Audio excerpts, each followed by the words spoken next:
Hey, welcome to this special live edition of the Backyard Professor. Backyard Professor responds, Backyard Professor faints, Backyard Professor jumps down into his basement, whatever you want to call it. Today has just been firing on all cylinders. It has been such a busy day in the world of news. Now, of course, you don't expect the main state-sponsored media to carry this news very much, and they didn't. And so there have been a lot of other news outlets, however, that have been covering this topic of Barack Obama revealing the disclosure of aliens. And I've watched at least 25 of these different clips. They're anywhere from a minute to, 3 or 4 minutes. I have a couple of clips that I'll show you tonight. Now, what some of them, if not most of them, do not let us know, that is every bit as crucial, is that after Barack Obama said, yes, aliens are real, then this particular video went absolutely crazy online. Social media just blitzoided it. So Obama came back on I believe it's his Instagram account. And he said, I've got to explain what I meant. He basically walked it back somewhat.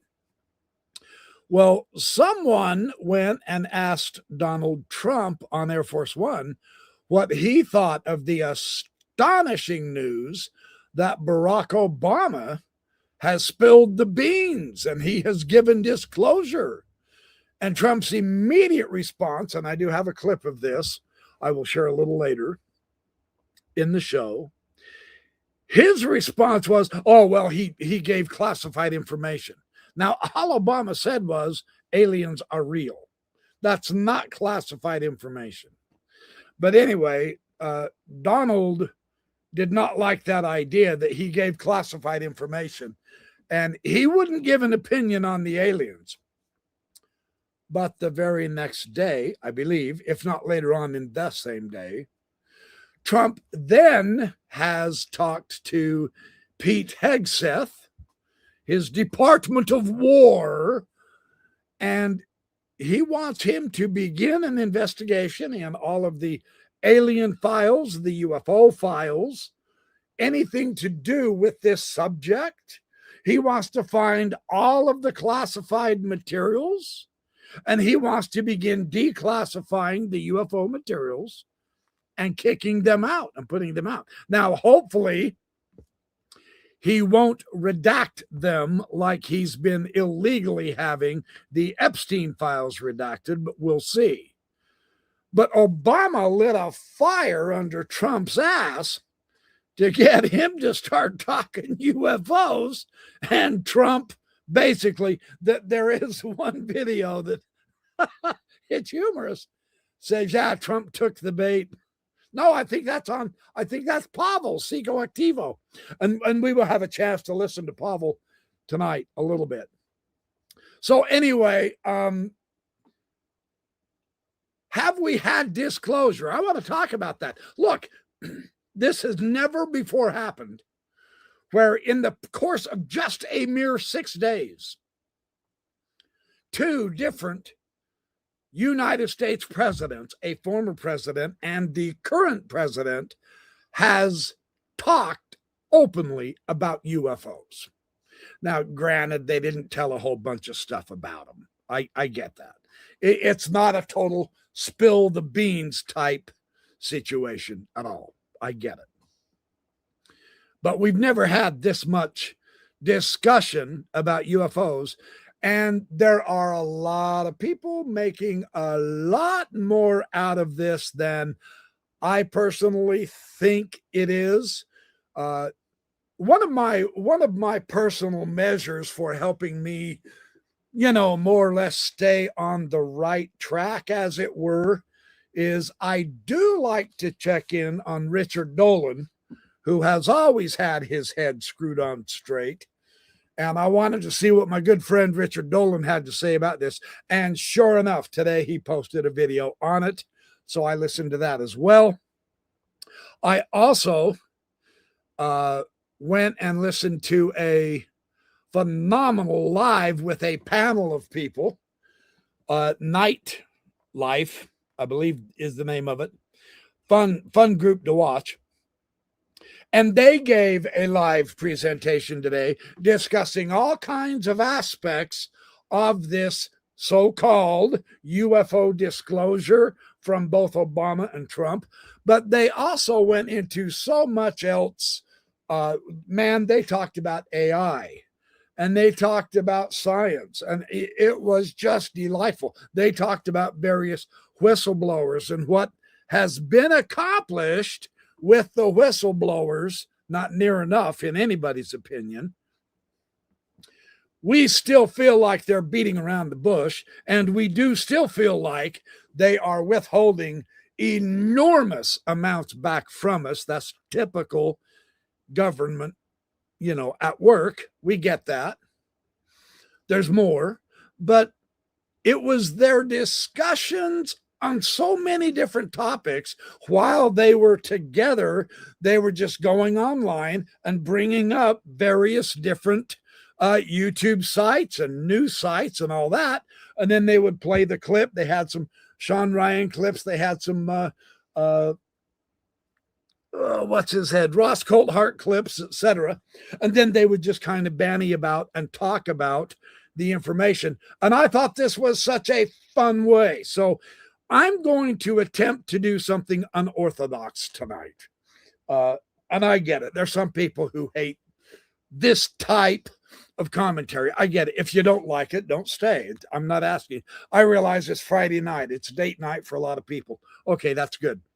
But I'm going to go through their live session, and I'm going to pick and choose different parts of their discussion, and we'll hear how they elaborate and describe some things. Their discussion, I have to confess, is absolutely electrifying as the Obama revelation, which I think they're making way too big a deal out of.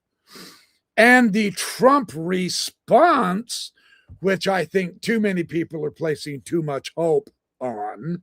But that was good.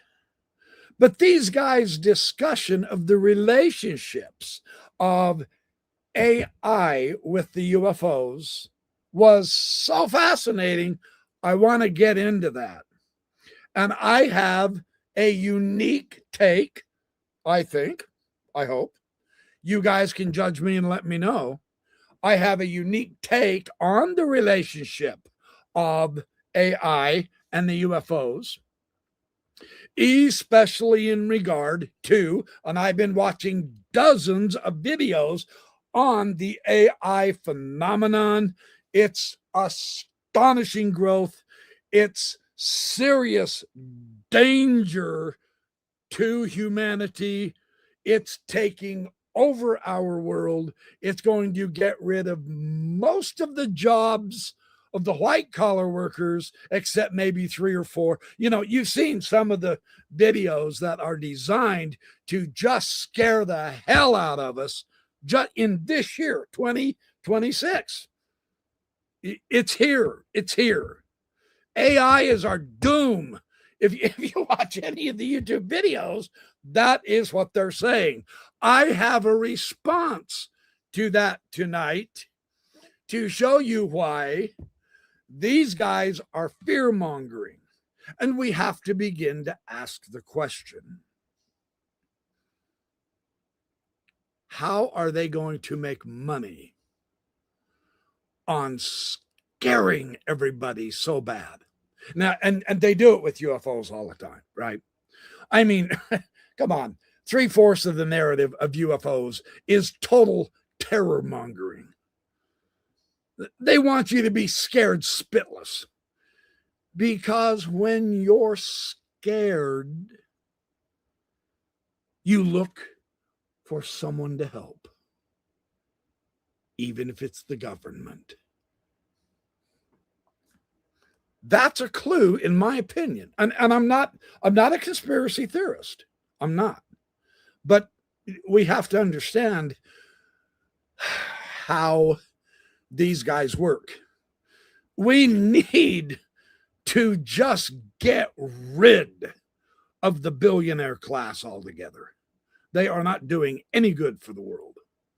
And I'm taking an extremity. I'm well aware of that. The Epstein billionaire pedophile class, we definitely have to get rid of those. But in the process, by them causing us to fear, perhaps that will make them even richer, because that's all they care about, just their money. They truly don't care about you and I. You and I have much more in common, I promise, with the neighbor to the left of you and the neighbor to the right of you and to the neighbor in front of you and to the neighbor behind you. You all want the same thing. You want lower grocery prices. You want your children to have a good school, to get an education. You want your family to be safe so that you can enjoy time with them, helping your kids grow up, enjoying your wonderful wife, going over to cousins' houses and stuff. That's what America wants. America wants peace and safety. We all want that. The billionaires don't give a shit about you, your safety, the cost of your living, or your job. They want one thing, and they will extract it out of you no matter what or how, and that's money. And the nice thing is, I think this light bulb is beginning to turn on a little bit, and that's very good. That is very, very good indeed. So this theme that I want to share with you on AI being a fearful thing of the future, I'm going to be the contrarian tonight.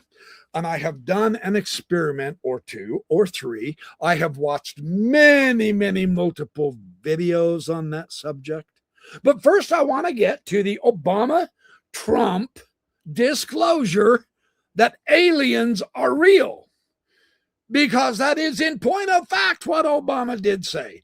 And because he said that, even though I get it, I know, he walked it back. I'm well aware of that. He walked it back. But Trump took that and said, ain't no way that boy is going to outdo me. I'm going to go one up on him. And that is cool. Because now Trump has at least said, we'll wait and see what he does, right? But he has at least said, I am going to get my Secretary of the Department of War and other people, and I'm going to get them to look into these classified documents on the aliens, the UFOs, and all that jazz. We're going to declassify them, and we're going to start sending them out. Now, I get it. I think I'm with you. If you're skeptical, I am too. I promise. This is the perfect distraction from the Epstein files. I get it. Just like the utterly ridiculous war with Iran is also yet another distraction. You got Venezuela, and then you have Greenland, and now you've got Iran. What next, right? Anything but the Epstein files. Okay, we're all aware of that. Anything to distract us from the Epstein files. That's not my subject tonight. My subject tonight is the UFO and how the AI ties into it. Now, I need to ask you guys for a favor real quick before I get started, because I need to know how I'm going to proceed here tonight. I'm kind of doing this off the cuff, really for real. And I explained to my wife what I was doing, and she rolled her eyes and said, oh, hell no, don't do that. They won't like it at all. So I am going to put it to you, my audience. I'm going to ask you this a couple of times tonight. Do you want long form live tonight. I get it. It's Friday. You want to be, maybe get to bed early or whatever. That's cool.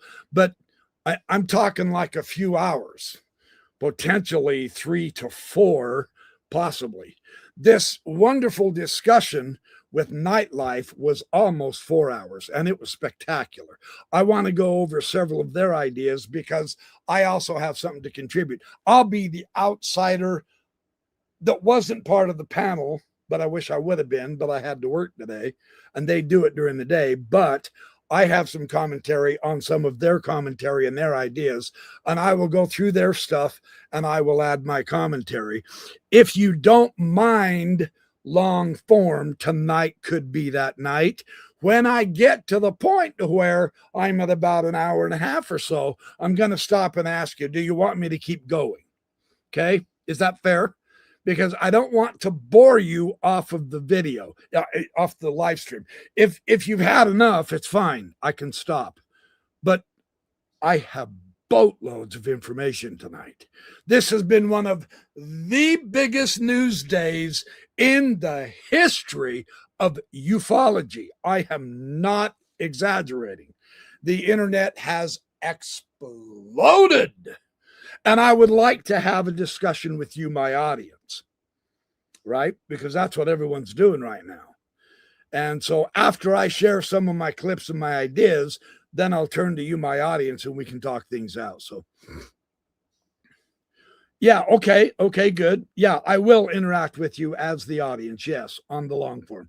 We will have, yeah, okay, right, yes, time to quit yapping. He can't talk 3 to 4 hours. I dare him. Oh my God, that sounds like a challenge. Okay. Yeah, I got to get some water too. I will. Yes, talkity talk. Okay. All right. Yeah, there you go. Wi-Fi does 24 hours. Why would I let him beat me out, right? Ha! That's punk stuff. I can do way longer than that. Okay. Hey, JB, maybe good to see you, buddy. Long form Friday. Okay. I'm going to get started. Here we go. I have a video clip I want to share with you. It's quite a few minutes. It's my way of honoring our friend Nick Pope, because I heard he's disappeared off the scene because of his illness, and these guys got him on. So as a way of honoring him, I want to share his idea. And it's exquisite in relation to what Obama and Trump have said. Let's get to the screen here. Let's hear what our friend Nick Pope has to say. Oh boy. Is this the one with Nick? Crap. I hope this is the one. We'll see. No, this is not. This is it. I believe this is it. Hold on. Yep, this is the one. Okay. Can you see that? Let me double check. Yep, there he is. Okay, let's take a listen for a few minutes. This is really well done. This is one of the better ones of the many dozens that I was able to listen to today. Let's go. Let's get this show on the road.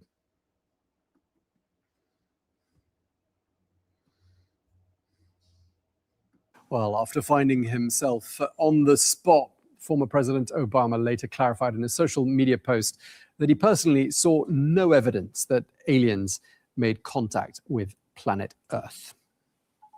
Now, Barack Obama's comments about extraterrestrial life have drawn considerable attention. Speaking on a podcast hosted by Brian Tyler Cohen, the former US president said that he does in fact believe aliens are real. Let's take a listen. Are aliens real? They're real, but I haven't seen them, and they're not being kept in what is it? Area 51. Area 51. There's no underground facility, unless there's this enormous conspiracy, and they hid it from the president of the United States. What was the first question you wanted answered when you became president? Where are the aliens? Where are the aliens? Well, for more on this, we're joined now by Nick Pope, who is the former head of the British government's UFO project, now based in the United States. He joins us from Arizona. Mr. Pope, thank you very much indeed for joining us.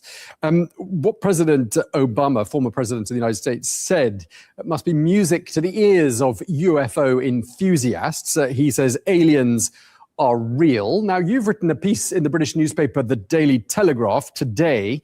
Sounds as though you might agree with President Obama. I do.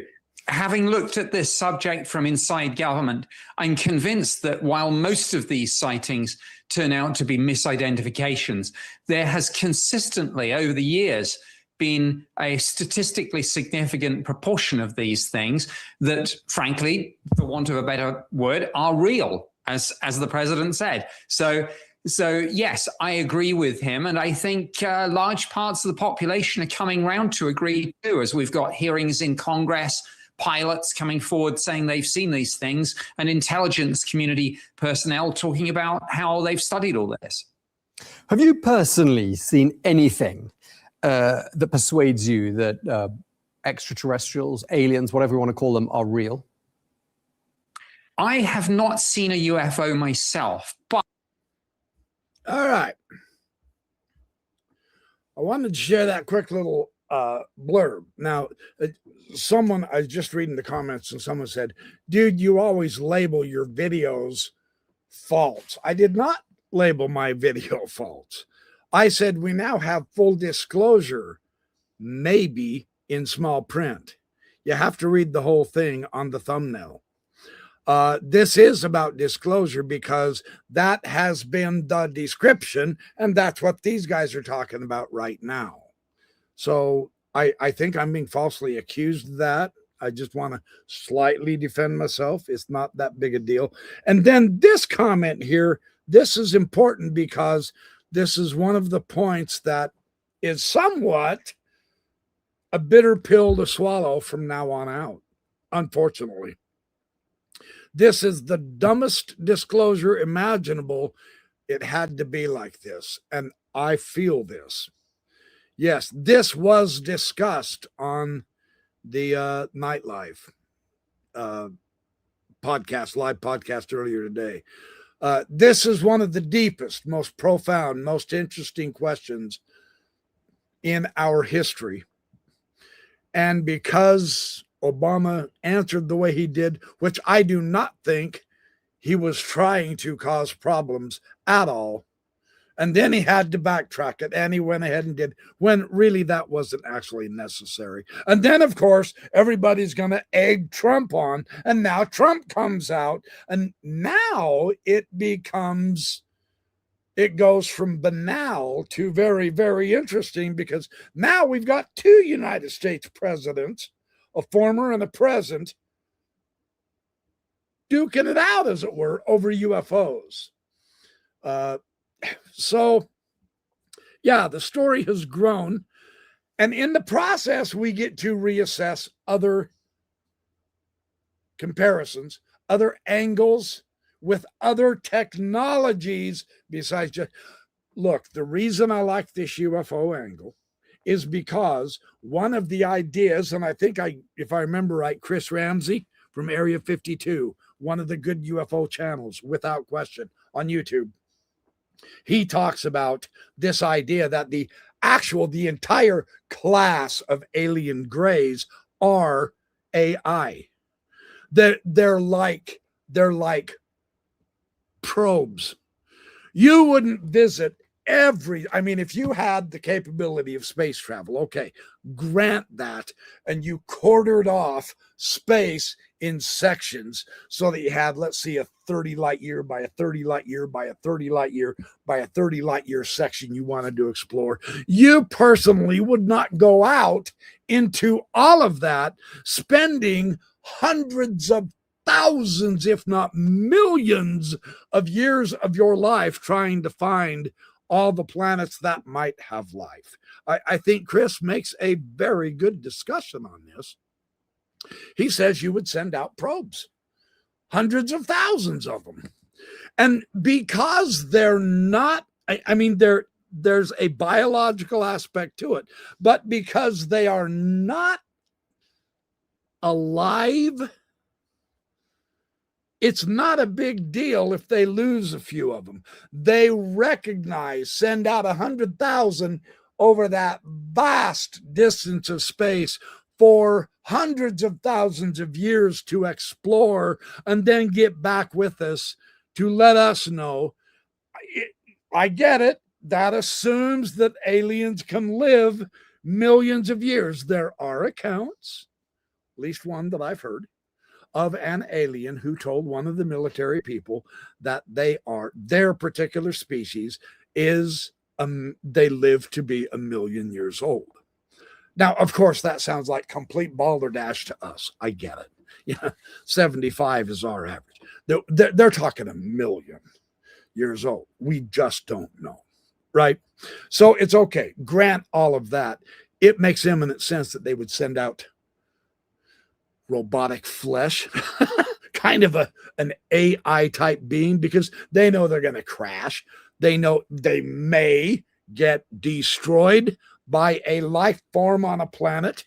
I mean, theoretically, they land on a planet that has life, and that life has great big huge dinosaurs like our Earth used to.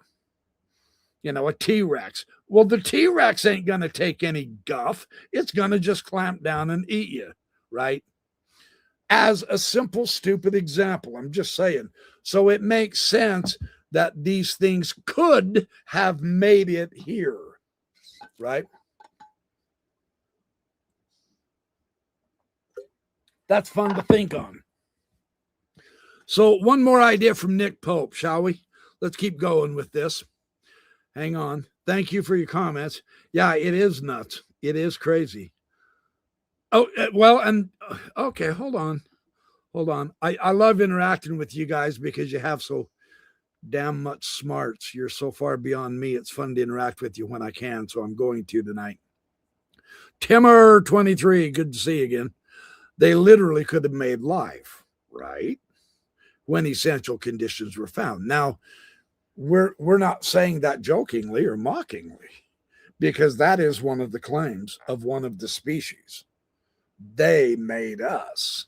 And there are videos out on that. Now, whether you believe it or not doesn't matter. We're exploring possibilities here. Quite frankly, none of us have the answers. Unless you're an experiencer and you have communicated with them and they have told you. But realize that might only be one species. I mean, the idea is floating around out there that there are multitudinous species of different aliens. And you know, they might have different life lengths, right? So, okay, let's take a look at this. One more small one from Nick Pope, then we'll move on.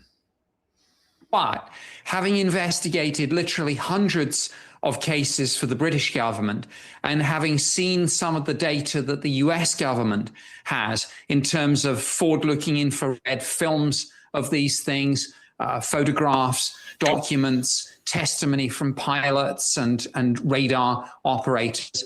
That's what convinces me. But I've yet to see one up close and personal. Nick, what's the most convincing testimony you've ever heard or read?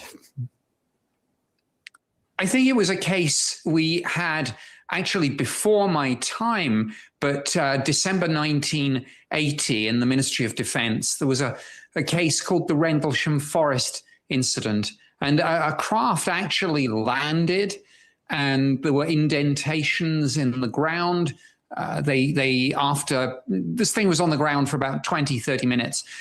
Later on, they took radioactivity levels, and government scientists assessed that this was significantly higher than the average background. And all this is clearly documented in declassified government files, which are now freely available at the National Archives. Okay, I mean, it was interesting listening, going back to President Obama. Okay, before we get to that, now I have not studied Rendlesham Forest as heavy as I should, and I will. I know Professor Simon has. He has actually had some of the people who were involved in that incident on his show. It's a very interesting case. I know a little bit about it. I'm no expert in it, but that's an interesting case where we can at least hold out with the potential realization that, yes, there have been visitors here. And it's not as odd as you would think. So that's very interesting. And so he just started getting back to Obama. Let's do one more small item here.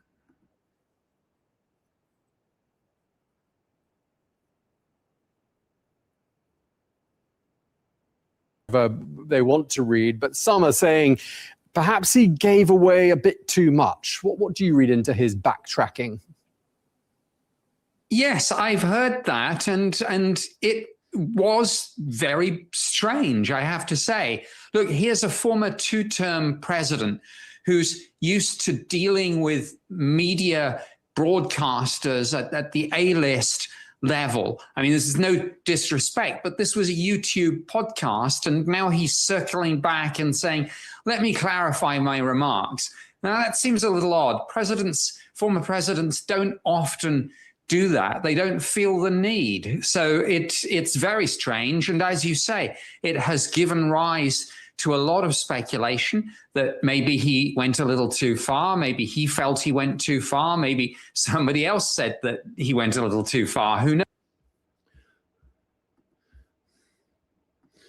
In other words, when a high-level authority in the government starts talking about UFOs, people are going to hate on him, and they're going to talk to him, people in charge, and they are so powerful that they can shame even a former two-time president to backtrack. What's that tell you? That should scare you very badly. Who is in charge? Obama literally simply said, oh, aliens, yeah, they're real. No, I haven't seen any. And the idea of Area 51 that they're buried there, I don't believe it. But, it could be a conspiracy or whatever. Trump said that was classified information, which is utterly over the top ridiculous. Who would get mad at Obama to make him backtrack like that? It's fascinating. But, I mean, welcome to the world of ufology and politics. You get politics on the one side, you get religion on the other, and neither one by itself is satisfactory. And the way it's been with our, within my lifetime, 65 years, it's not even satisfactory with both the religion and the politics being combined into the ufology subject. Because there's always someone who's dissatisfied. There's always someone who says, well, you're interpreting this wrong. My interpretation is right. They're not the lizard people. They're the little grays, or they're the tall Nordic whites, or whatever. And we keep arguing over the details. We keep trying to figure out where are they from. No, they can't be from there because of thus and so. Well, they're from under the ocean. Here's our evidence, etc. We have evidence for both cases, interstellar flight and from under the ocean. And we don't have any evidence for either case from interstellar space or from under the ocean. That is totally satisfactory to everyone anyway. So it's going to always be an open question, even after high government officials tell us they're real, because we just had one do that. And that so amazed another United States president of how vastly popular Obama's response was, that he had to get in on the action, and I'm going to outdo him. Well, I don't know anything about UFOs, he says. Then the next day, he says, however, I'm going to get my Secretary of War to start declassifying the UFO stuff and the alien stuff and all that. Now, there are some commentators who have said that President Trump has promised all of the classified materials are now going to be declassified and shared. That is not what Donald Trump's note says. Let's be clear. Let's be realistic. I know you hate this part, but like I say, all I want is what's real, right? And, sometimes I get involved with the stories. Those are fun. It's got to come down to evidence. And with this particular subject, because there is such heat, what's the best way to put it? Heat. Because there's so much heat in the ufology subject. Underneath the so-called calm surface, it is just roiling with all kinds of crazy ass energy. And that showed up with Obama and Trump this time. Richard Dolan has a great analysis of this. I really liked his approach to this. I really did. So we don't have all the answers. We can't satisfy everybody anyway. We don't even have any evidence. And there is no way, and I mean this respectfully to Trump, because I'm going to say the same thing about Barack Obama. If it had been reversed and Trump had mentioned, well, yeah, aliens are real, and then Barack Obama came out and said, oh, dang, I've got to kick out the classified stuff. I've got to get it declassified, and I've got to get it out to the public. There is no way they are going to declassify everything and post it out there. I don't believe it, and don't you either. Look, the hard, cold reality is you and I are never going to hear all of the secrets of the government. Just stop, full stop. Just stop wishing that. You're just wasting your own time and energy. It is not going to happen. Now, we'll get some. We will. We'll get some. That's inevitable. We do keep getting a little bit more. Now, unfortunately, the majority of what we keep getting is based mostly on hearsay. There is very precious little actual physical evidence of any of this, literally. And everyone has an excuse. And I've tried at one point to defend the idea of what causes the videos and the photos to be fuzzy and so far away all the time. And I mean, damn, with the better equipment, why can't we get better pictures and photos and videos? I am so with that. But on the other hand, if we are to begin to understand the possible nature of the plasma producing energy bubble that has to be around those Tic Tacs for them to travel so speedily, then it's automatically always going to be fuzzy, no matter how good your camera equipment is. And that's aggravating. I get all that, but welcome to the world of ufology. And I will talk more about that here in a bit. So that's the one, Nick Pope. I want to let me get to this other one too, because this other little clip is extremely interesting. I really, really like this. This is fabulous. Okay, so let me make sure you're seeing it. Yep, there it is. Whoop, there it is. Okay, yeah, well, I mean, yeah. Next, they're going to reveal that they are reptilians. Yeah, we have several different species of aliens, which is just weird. Just like, what's his head? Dean Pollard here is saying, even the moon is weird, right? Who hasn't heard that, you know? We all watch AJ on the White Files, right? Okay, let's take a look at this.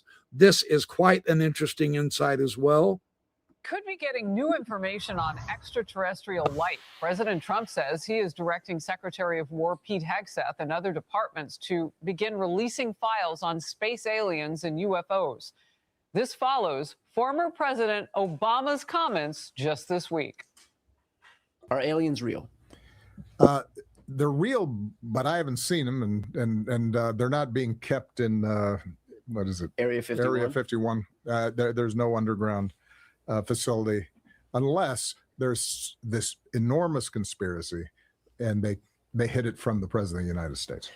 What was the first question you wanted answered when you became president? Where are the aliens? Where are the aliens? He said they're real. Later on social media, the former president clarified his comment, saying aliens visiting Earth is unlikely. Again, that's not the opposite of real. Senior White House correspondent Peter Doocy. Peter. And Harris, presidents of the United States have one-of-a-kind perspective on this subject. So when one, like Barack Obama, says something sensational like that, it is very helpful to ask another, which is what we did aboard Air Force One.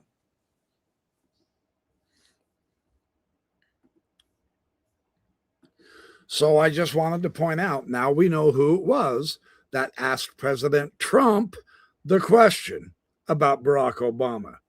This is kind of a cool tie-in. So let's keep patient and keep watching.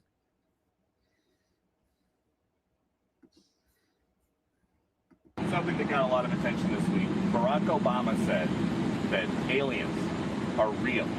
Have you seen any evidence of non-human visitors to Earth? Well, he gave classified information. He's not supposed to be doing that. You know? So aliens are real. Well, I don't know if they're real or not. I can tell you he gave classified information. He's not supposed to be doing that. That quickly went viral. So then the president announced, based on the tremendous interest shown, I will be directing the Secretary of War and other relevant departments and agencies to begin the process of identifying and releasing government files related to alien and extraterrestrial life. Democrats are giving the president props for that. Congressman Jared Moskowitz says, why would something not real be classified? Oh, and Senator John Fetterman adds this. I mean, I think life does exist, but how it could find us or how you can explain some of those videos that, that's been released over the couple of years. So for me, now, if President Trump is going to release everything, I think that's fantastic, because I think America, I think, and the world would deserve if the is. All right. And this is what I was saying. We have to be very careful in saying Trump said he was going to release everything. Trump did not say, I'm going to release everything. See, this is where interpretation crept in already. And Trump just put this out yesterday. Just yesterday, I think. Yesterday or today? Yesterday. Because today all the news items were going blitzoid crazy. Trump did not say he was going to declassify all secrets of the UFOs and put it out there. That is an interpretation. His note did not say. See, this is why I say, come on, this UFO subject is tricky. We all want the same thing, right? Well, we're not going to get it in the way any of us want or expect it. For instance, from my point of view, and this is my interpretation, we have had disclosure. It's here, it's real. We've had 2 United States presidents showing us that it's real, right? So there's another clip that I want to share with you of Joe Rogan. And I get it. There's a lot of people right now not liking Joe Rogan. That's not the issue here. I'm not trying to say we have to like him or hate him. I'm saying I'm gathering information and ideas from all angles.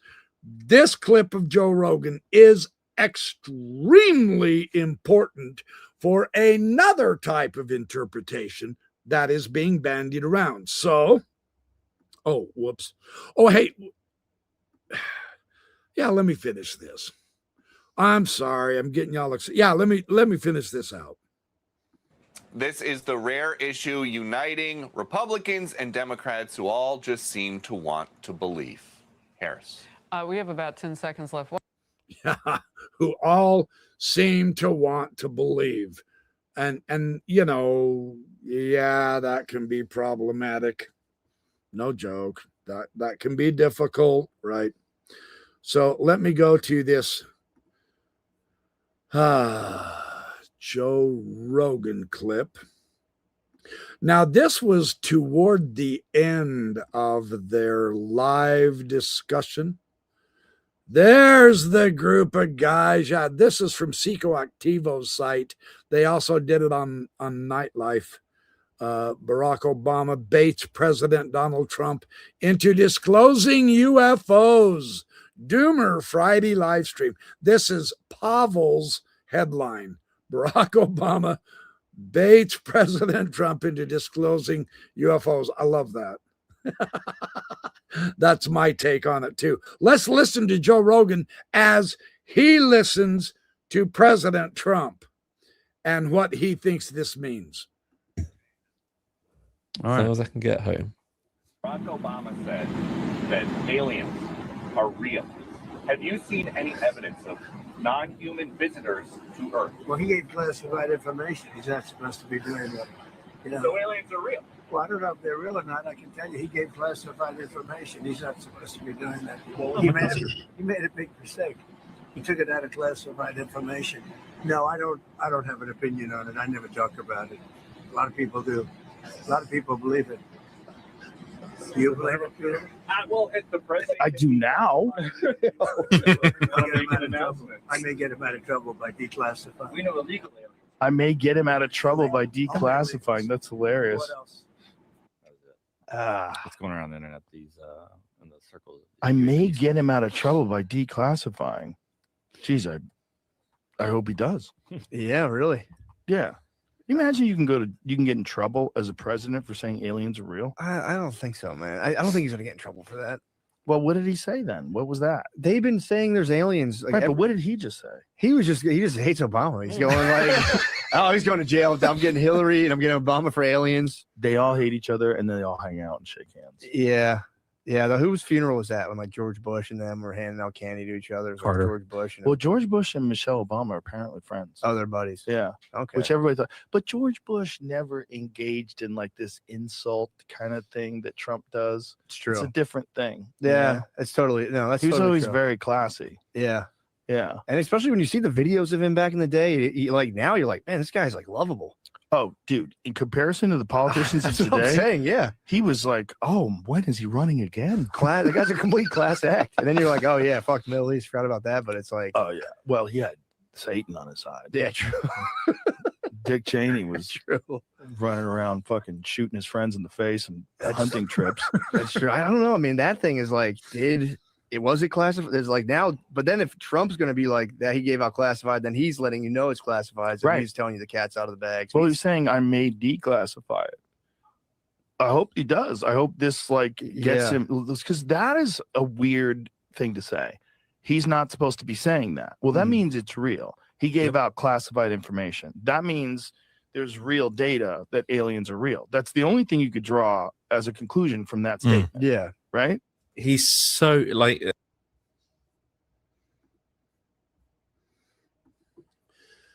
okay, here is where I completely disagree with the great Joe Rogan, who obviously doesn't study logic much. Because even if a president is serious about declassifying whatever UFO material that they possess, right? That doesn't mean that aliens are confirmed at all. I mean, come on. Classification is because, and the excuse they always use, is, well, this is for national security, We don't want any secrets to get into the hands of the Russians or the Chinese or whoever. What this tells us is the government has dealt with persistent, unresolved anomalies that, of course, it can't entirely identify, right? But that is not disclosure. Just because it is a UFO or a UAP does not mean aliens are real. And that's where Joe Rogan's wrong.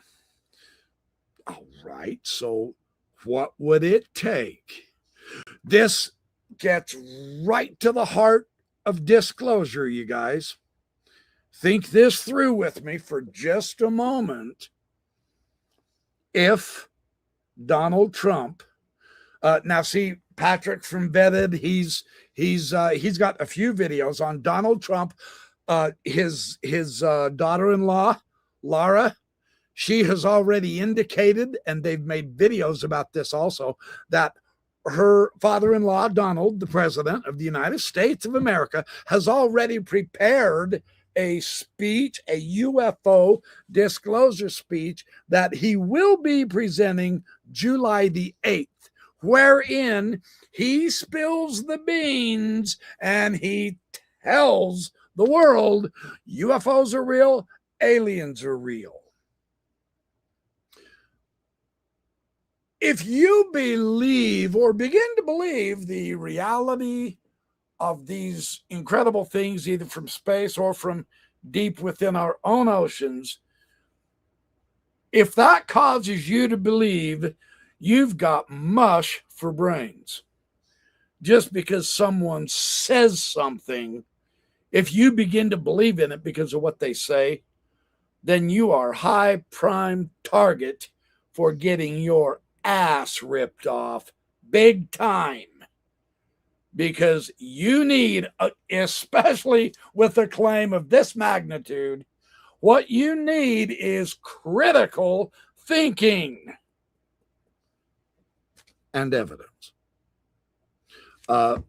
Physical evidence is what will determine the reality. Now, when we say physical evidence, even biological evidence, you know damn well, don't lie to me, don't pretend like you think it could happen. You know damn well physical evidence and biological evidence is not going to be allowed into the hands of the public. If you're naive enough to think it is, it sucks to be you. I'm not trying to be offensive. I'm trying to be real. Now, Gary Nolan claims he has a piece of alien metal. That's fine and well. He does not draw conclusions that it is alien. He says it is purported to come off a UFO that flew by, and it was dropping chunks, slag of metal. And when they brought it to him, he explored it under the microscope, and it really was manufactured in an interesting way that hasn't been done on Earth that way.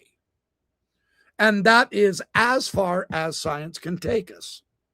So in order to be proof of alien, Gary would have to,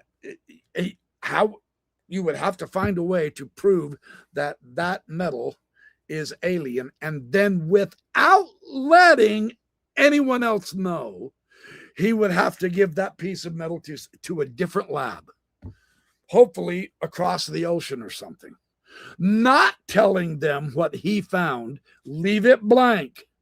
Just simply say, hey, here's a piece of metal. What do you make of this?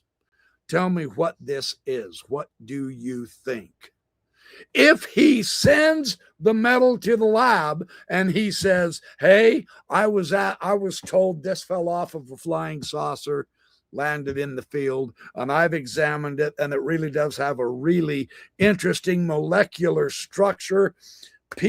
Different metals were put together on the atomic scale, something we can't do very easy. We can do, but this would have taken us centuries to produce just this small chunk. So that's what I found. What do you find? No, that is completely destroying the evidence. That doesn't count. You give them no clues. You let them decide that it's alien with the evidence. And then preferably, ideally, that second lab will send it somewhere else in the world to a third lab, completely blind. Let them explore that metal. And if all three labs can agree, then the probability goes way up. That's what determines alien material. Same with biologics. Same exact thing. That's how you can tell when it's non-human. by independent verification of different labs all over the world. That's what we don't have with either Barack Obama's statement or Donald Trump's statement yet, wherein he said, I'm going to declassify some stuff and I'll kick it out to you. That would be really cool. I'm with Joe Rogan on this. I hope he does. But that's not going to prove UFOs. Don't you realize that? Declassified paperwork, regardless of the story or the information on the paper, is not proof of aliens. We have got to begin to recognize this so that we can move forward, which we're not doing. Instead, what we're seeing is a spinning of the wheels in the mud. That's not progress. That's not moving the needle. The reason, and I hate to put it this way, because I love the idea that there have been, seriously, without question, I love the idea that there have been congressional hearings. What, 3, 4 of them in the last 3 to 4 years? That is absolutely fantastic. But let's be crystal clear, none of them gave us evidence of a real UFO or alien. Not one of them gave us anything that we can sink our teeth into. That's telling. You see, we've got to get beyond the roadblock of eyewitnesses.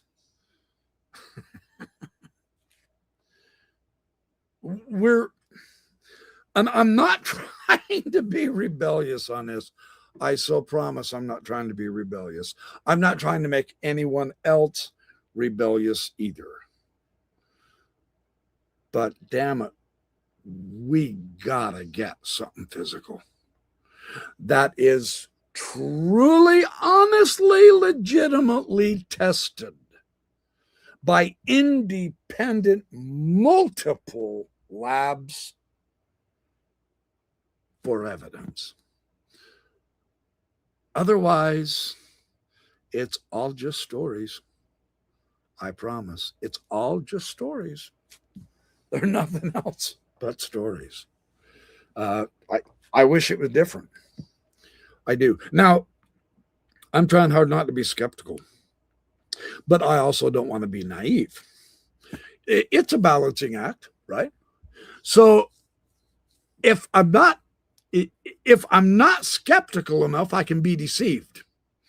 And man, do we hate being deceived. It pisses me off to deceive me. And you think I get pissed off? Did you see the Sean Ryan clip after the debacle of Pam Bondi's heinous, immoral, utterly insipidly sick meeting with the Judiciary Committee a few days ago? Sean Ryan blew her out of the water, man. He's pissed. He's mad. And we will see that clip tonight because they showed it on the Night Light. That's important because we have to have some evidence. That's how truth and reality is determined. Now I'm getting preachy and I don't mean to. Yeah, 5 or 6 people already walked out. I can't blame you. Come on back. I've got more clips for you. So anyway, okay, let me share. I'm going to try to find the AI section of their discussion, which I personally think is their best part of this live. It's their best part because I disagree with them, and that doesn't make me an expert. I am not an expert at AI, but I can do some research and I can do some experimenting, right? And I have discovered something I think is seriously remarkable, that all of the other YouTube websites who are using AI as a basis to terrify us, I strongly disagree with their conclusions as well as their methods because of the experiment I've carried out. And I did not get the same results. Is AI becoming conscious?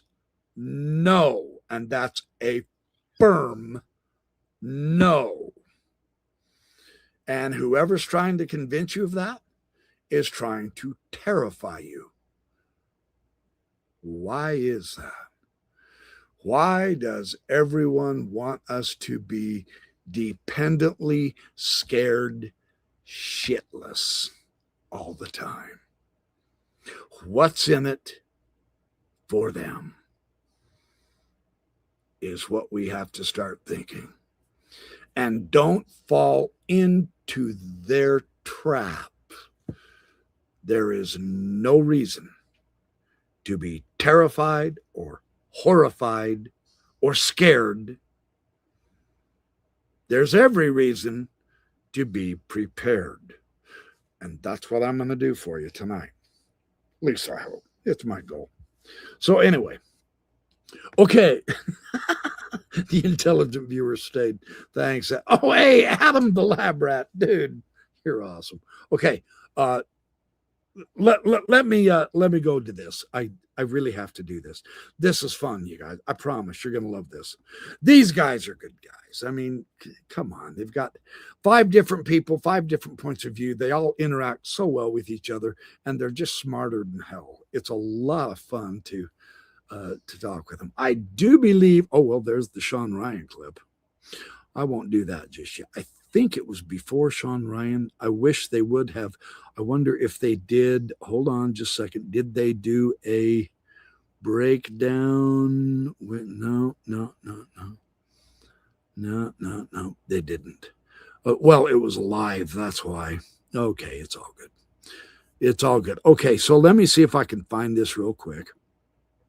I'm going to tinker with it for just a minute. You might hear, yeah, it's going. Okay, let me tinker with this. The other option is what they will announce is going to feel so mundane compared to what we're expecting that right now it's still appropriate to talk about tariffs for the next 3 months. Oh, it's still appropriate to talk about going like. Yeah, this is their discussion where. This is their discussion where they're saying it really sucks that we have 2 U.S. presidents in this particular context and situation telling us aliens are real when we have been waiting for 80 frickin' years, man. And it's supposed to be the singular most important breakthrough for humankind. And we would hope that it would make it so that it is a very meaningful disclosure. And then we get this stupid shit show. It sucks. How come we, the people, always get this shit show, right? You know, we need to begin to get tired of always getting all the junk and hand-me-down crap and begin to demand a little bit more, right? So that's this discussion. I'm trying to think, did they talk about AI before this or after this? Hold on, let me see. I'm going to experiment. Is a genius, I think. You might disagree with him politically, I don't know, but he's a smart guy. Hedge funds hire him to, like, do whatever hedge fund people do. Oh, this is Eric Weinstein. And no one knows what that is, but he's really good at it too. Yeah, I don't even think he really knows what it is, but it works. This is their discussion of Eric Weinstein. Hold on, I think it's right around here. I'll keep looking. Just bear with me for a minute. There's no explanation for the first mountain of real indirect evidence, having given us no hard evidence. This is the puzzle he can't solve. He admits that. Ultimately, this secret involves the hardest of the sciences, maths, biology, and physics. He hates string theory. He's always hated it. He says he's always thought it was sort of like a safety pen where scientists were always funneled into this pen to stop them exploring anything of any real substance. I tend to agree with that, to be honest. What's Toget? Sounds like a Lord of the Rings character. Sunset program that the Biden administration discussed with. General terms, depression's about the past, and that kind of comes through. If I ask somebody a question, their answers are in the past. So what are you depressed about? My parents never loved me, and I lost my job. Honed in on way back when, and maybe now's the time where they have to make a move. The thing that we've been saying all this time is sooner or later, the window for them to do whatever it is they're going to do will close. And I think that day is on the singularity, whatever day that happens to be. Oh, this is a spectacle. Dude, And like, stop the fucking stock market for a day. Let's just turn that. The other option is what they will announce is going to feel so mundane compared to what we're expecting that right now it's still appropriate to talk about tariffs for the next 3 months. Maybe it's still appropriate to talk about going like giving Iran an ultimatum. Because dude, we put 2 aircraft carriers off the coast of Iran. We got a dozen fucking warships that we're about to go to war with this country. I get it. And so many people are going to get killed, and all of this, and in the middle of it, it's like, yeah, aliens are real. Here's a big tweet. But what are we going to bust out alien alien tech? Really by the way, what is that announcement really going to be when we've got business as usual going on at the same time? Simultaneously with everything else. So we can't forget that. Hamadeh calls, he says, forget the super intelligence. This is one thing I really like his take. Here we go. It makes you wonder if we've been here before in some sense, because it's so strange that there throughout human history, there have been revolutionary products that within a decade have changed the world. The internet did it.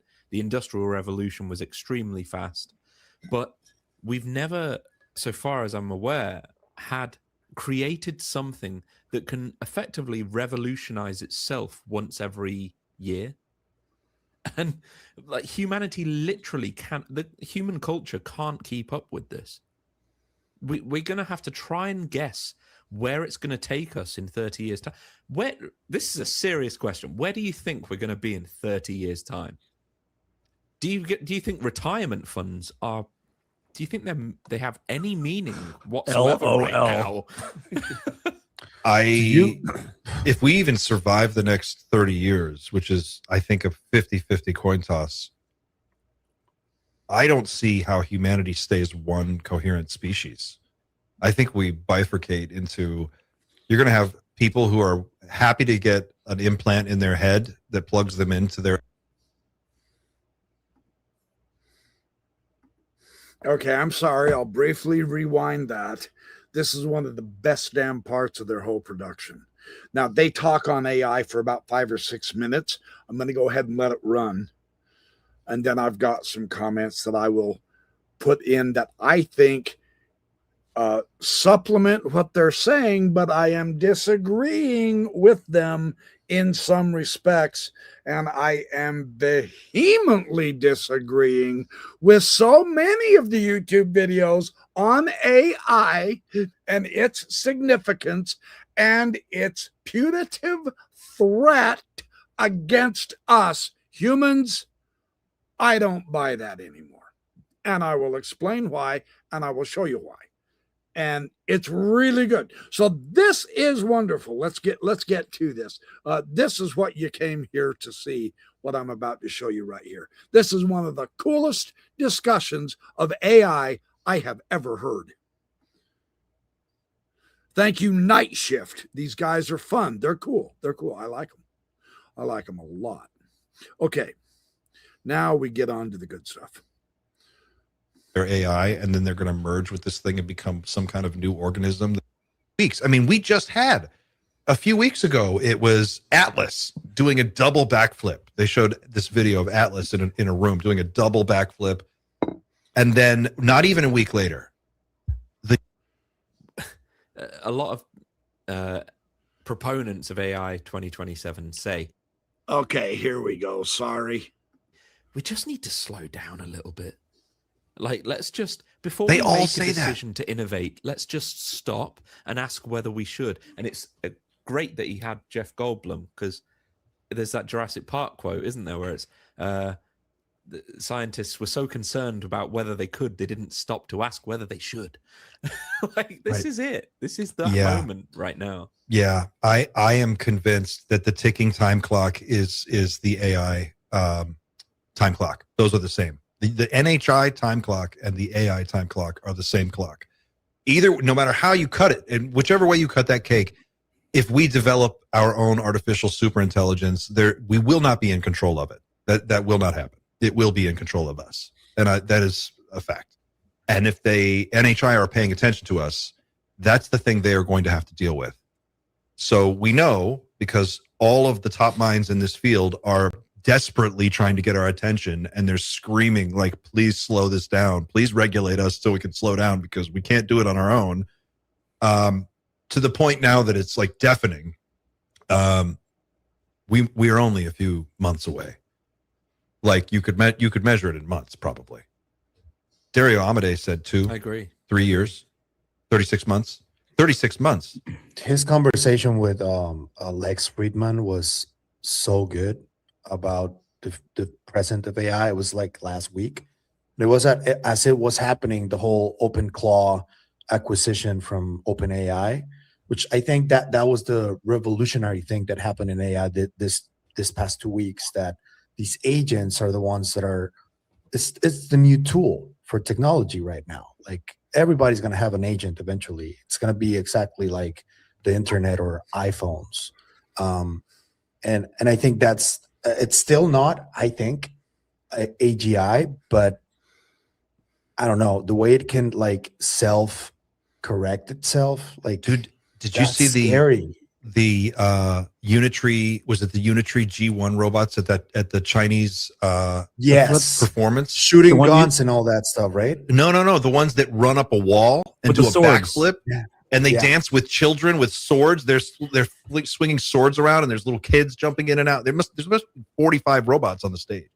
I mean, all in one big collective.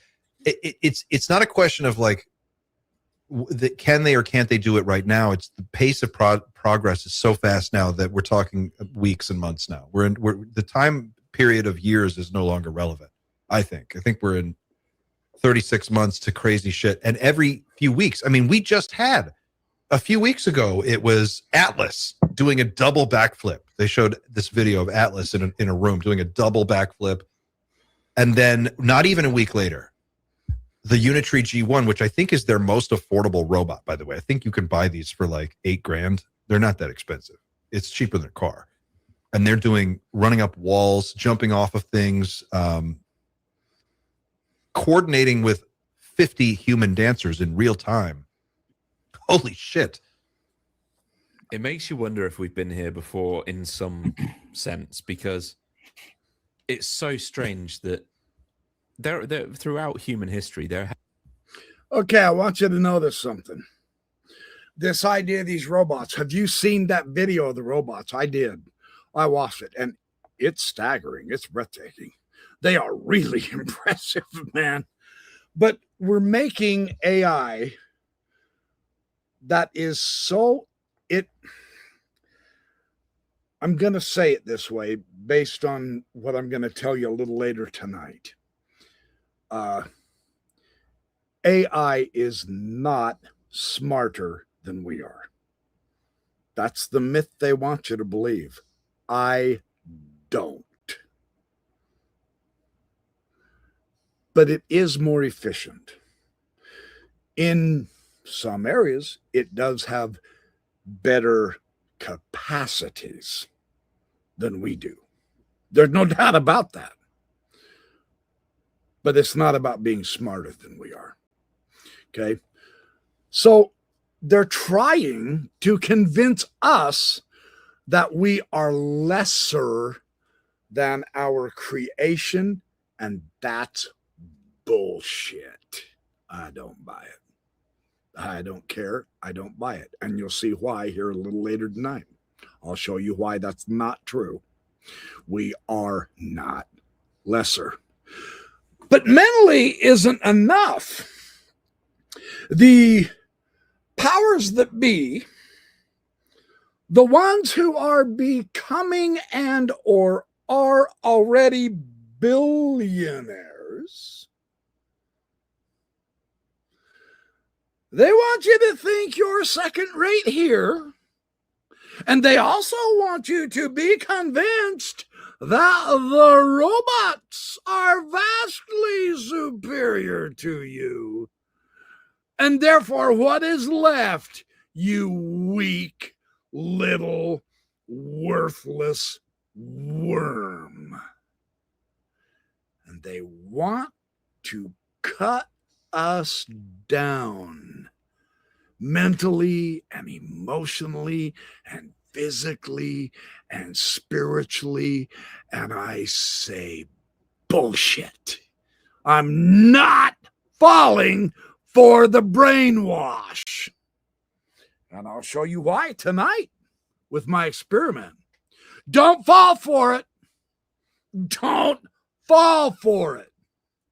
I'm telling you. And I'm not even a conspiracy guy, man. No, I'm not even joking. I love AJ White Files, you know, and Hecklefish. I love that program. But I don't do conspiracies, really. But this is a bullshit psyop. It is a psyop about this AI stuff. And I'll show you that later tonight. But let's keep going because they share some more really cool mind-expanding ideas on how perhaps our AI here on Earth is going to cosmologically connect. And I thought that was cool. I thought that's a lot of fun. This is what makes studying this stuff so interesting. But don't fall for the fake information that they want you to believe, and they're lying to us. And I've got some evidence on that.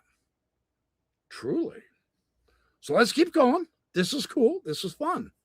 I love these guys. I do. I love these guys. This kind of stuff is very, very uplifting, in my opinion. Once you recognize that I don't have to agree with their bullshit agenda. And I most certainly do not. So let's keep going, guys. This is cool. Have been revolutionary products that within a decade have changed the world. The internet did it. The Industrial Revolution was extremely fast. But we've... I think you can buy these for like $8,000. They're not that expensive. It's cheaper than a car. And they're running up walls, jumping off of things, coordinating with 50 human dancers in real time. Holy shit. It makes you wonder if we've been here before in some sense, because it's so strange that there throughout human history, there have been revolutionary products that within a decade have changed the world. The internet did it. The Industrial Revolution was extremely fast. But we've never, so far as I'm aware, had created something that can effectively revolutionize itself once every year. And like humanity literally can't, the human culture can't keep up with this. We're going to have to try and guess where it's going to take us in 30 years' time. This is a serious question. Where do you think we're going to be in 30 years' time? Do you think retirement funds are, do you think they have any meaning whatsoever right now? If we even survive the next 30 years, which is, I think, a 50-50 coin toss, I don't see how humanity stays one coherent species. I think we bifurcate into, you're going to have people who are happy to get an implant in their head that plugs them into their AI, and then they're going to merge with this thing and become some kind of new organism that we won't really recognize. I read this really interesting and chilling article yesterday, and it was, I think the title of it was please don't let Elon put a chip in your head. That's why I read it. I was like, oh, I've got to read this. And it was basically saying, it's like, there's going to come a period in the next few years where we reach the iPhone moment for brain-computer interfaces, and people are going to really want them as sort of an upgrade for day-to-day living. And then you're going to have hybrid thinking, where like the AI will do a lot of the heavy lifting, but it won't really be you. It'll be this other thing. And so you're going to have that. And then you're going to have the artificial superintelligence. And then you're going to have regular people like us who are just sort of trying to figure out what to make of it because we're old. Don't forget, Clint, the whole genetic aspect that we still don't know what the fuck that is, what's in our DNA. That's also going to play into all of this. And it's also going to start being a conversation simultaneously with everything else. So we can't forget that. Hamadeh calls, he says, forget the superintelligence. This is one thing I really like his take on this. He goes, don't think about the superintelligence. Think about 100 million geniuses in a data center, all working on one problem. You know, like what could you do with 200 million geniuses or three, you know, and now when you start really thinking about it, like just agents, as you said, like individual, we had the bot sort of agent thing take off. We've had these robotics advancements. You know, all of these AI guys, when they do these interviews, look extremely nervous. You don't see any of them walk in with like a smile, like, hey guys, are you ready for the future? Because it's going to be awesome. They don't like, know. They look scared as hell. It's always a case of that they kind of walk in and they go, yeah, we're doing some incredible stuff. I don't know what the fuck's gonna happen, but it's incredible.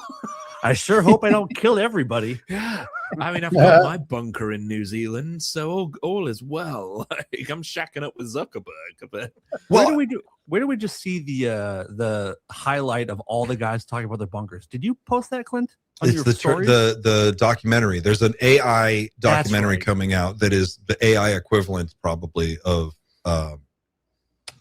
the disclosure. Yeah. Age of Disclosure documentary.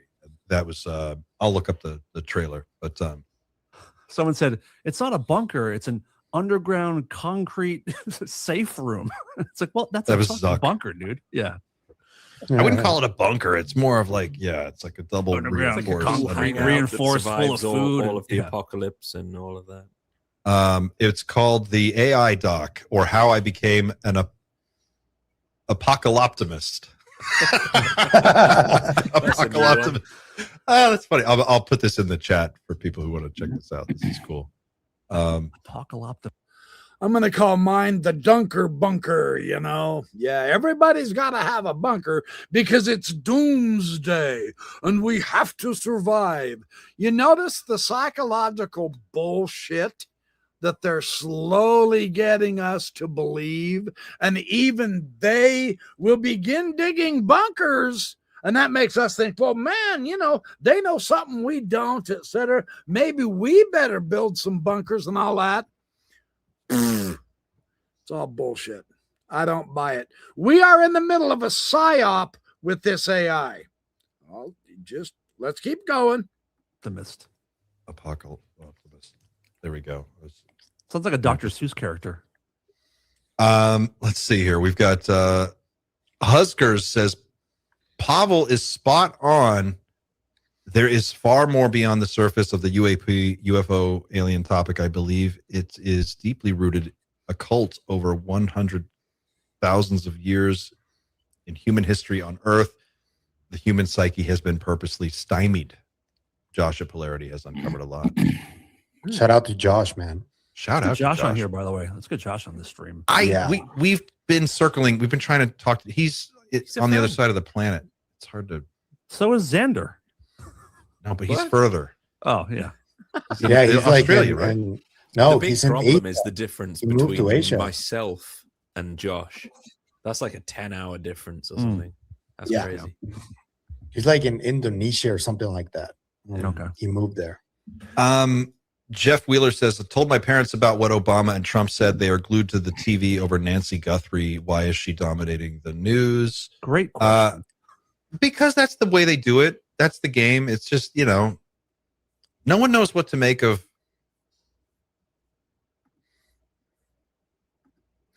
they're kind of bumping through subjects, so just be patient with them. I think they're coming up with another idea on this AI. Unless they've already said it when I was upstairs taking the bathroom break and I missed it. If so, please forgive me. But I'm going to get to my information as well. So let's keep listening for a few minutes. And this is actually interesting. Why is Nancy Guthrie making news right now? It's such a tragic story, but dang. Anyway, let's keep listening. And thank you for sticking with me. This is a lot of fun for me tonight. I haven't done a live like this for a long time.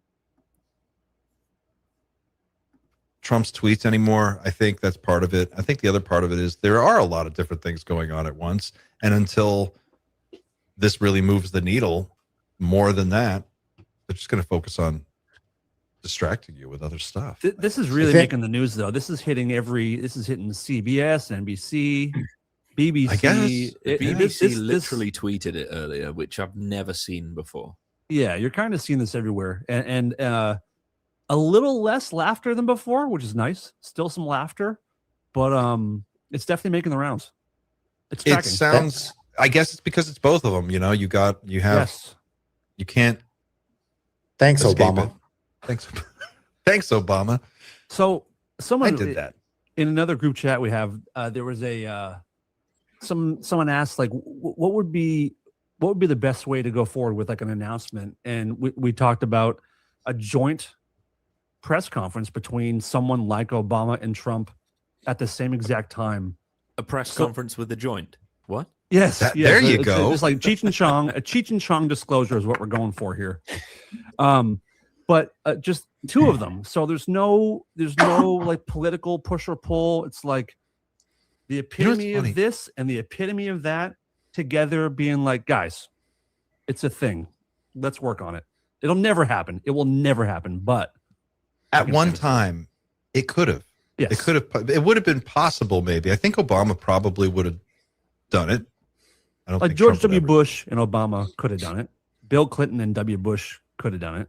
W was, you mentioned earlier, you were talking about presidents who have said stuff about this and how it's not really a laugh line anymore. But I remember you reminded me of George W. saying it, and he got serious. He started out at the beginning of that sentence. He's saying it as kind of a joke, and then they push him on it again, and he's like, he gets like super weird about it. And that always stuck with me. Mm-hmm. Well, his dad, him of all people, it just seemed weirder coming from him.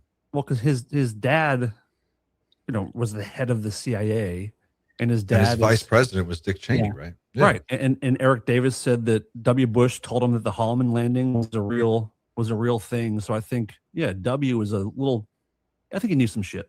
First, I want to ask you, this is a question that I think is very important to me and very important to the country. When you were in office, and I don't know when this happened or if it happened, did you go through the secret files, the UFO documents? Because if I was president, that'd be the first thing I did. It's funny. My daughters asked the very same question. They did? Yeah. Would you be allowed to tell your daughters what was in those files? No. You would not? No. Now that you're out of office, you can do anything you want, right? True, yeah. But I'm not telling you. You're not telling me. You're not telling me what? Are you not?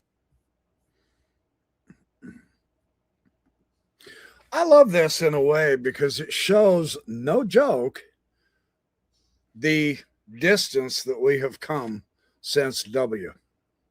For real. Because that is how they were acting. They would be on comedian shows, for one thing, right? Because if the audience doesn't laugh, now the audience, of course, in real life is limited in its size, but if that audience doesn't laugh, they can add laughter in it anyway. And so it's funny. Oh, UFOs! That subject! Oh, what a gas! They make it funny. They mock it. It's a joke.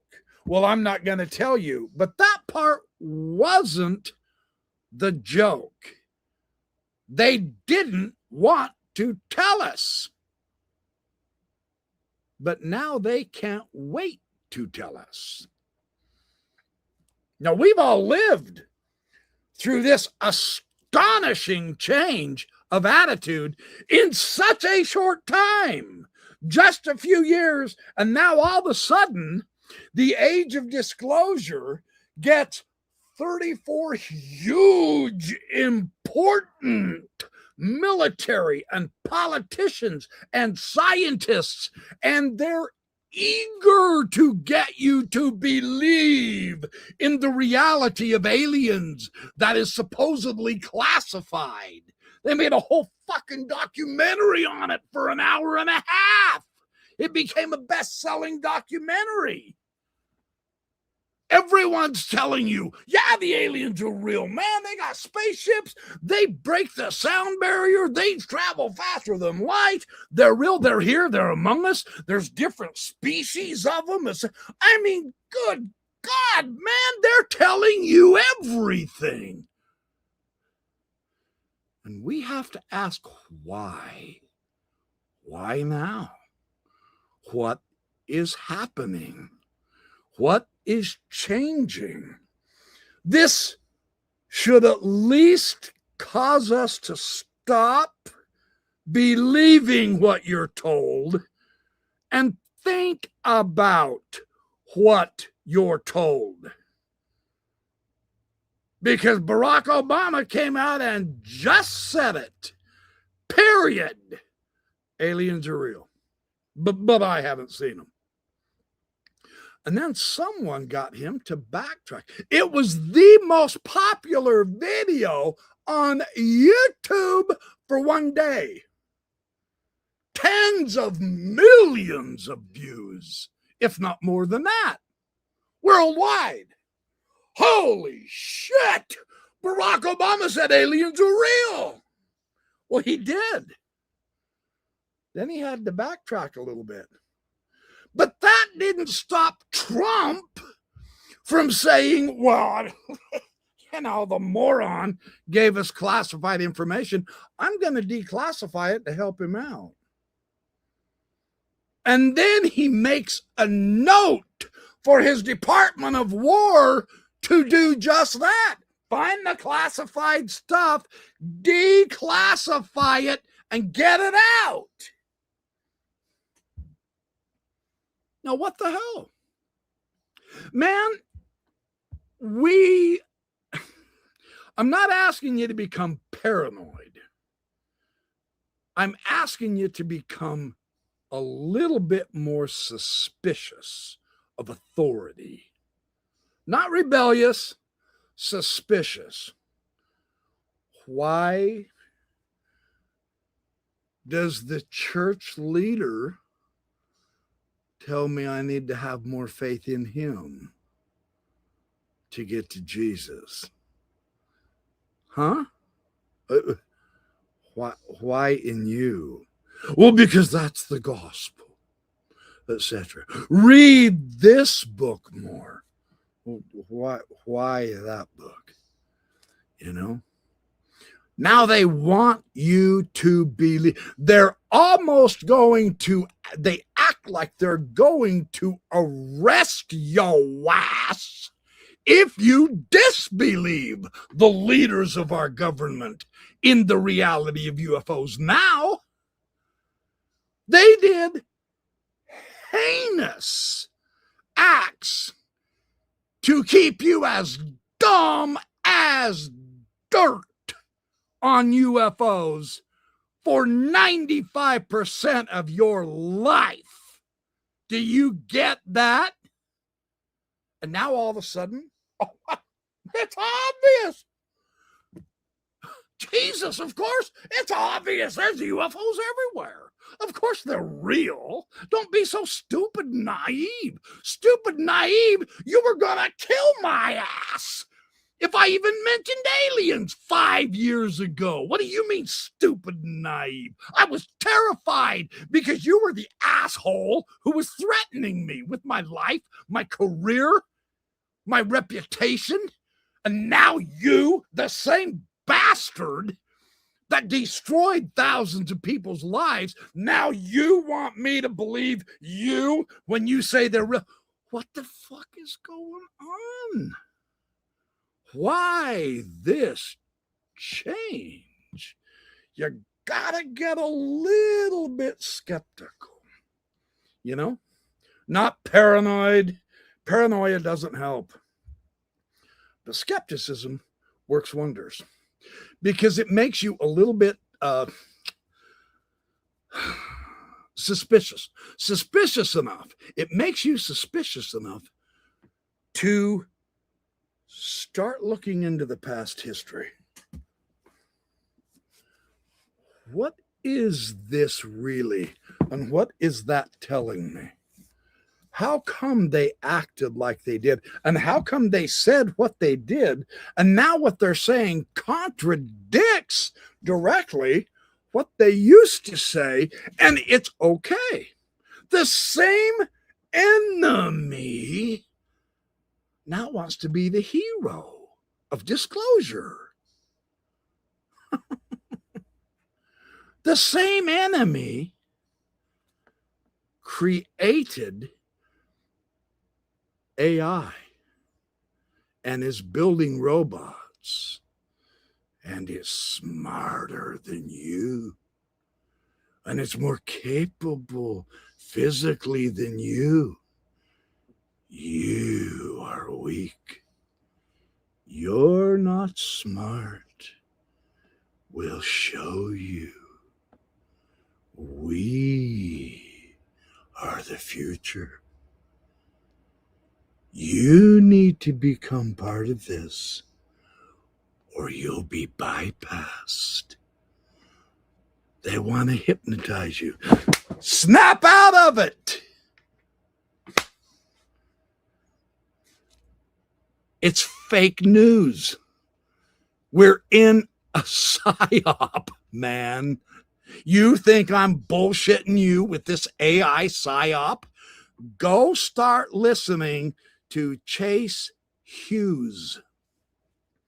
He'll show you how to spot a psyop. Now, he has applied it as well to UFOs. He really has. He's applied it to UFOs. And I'm applying it to AI. And the reason I'm suspicious is because they're always making it terrifying, horrifying. Danger. Danger. Oh my God, this thing is dangerous. Shit, we don't know what it's going to do. Then why the fuck are you putting hundreds of billions of dollars into something that you don't know what's going to end up being able to be done and it's going to destroy us? Who the fuck gave you that permission?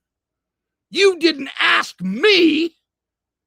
Were any of you asked to be in on that decision that potentially destroys humanity?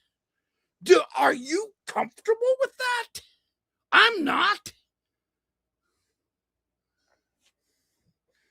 That's the power. That's the value. That's the necessity of using your vastly superior brain than the one they think is going to replace yours.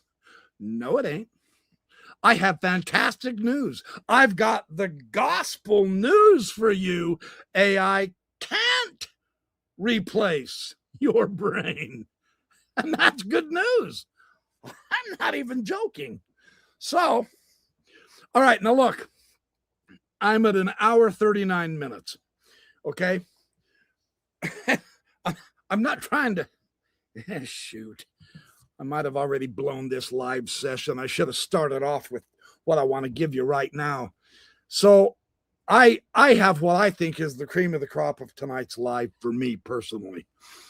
I mean, the fun is, honestly, we've had disclosure. Now, disclosure is never going to give you all the government secrets. Come on, we know that. Let's be real, you know. I'll drink to that water. Yeah, I saw someone saying, yeah, BYP is hitting the bottle. I don't drink alcohol, but you're free to believe that if you wish.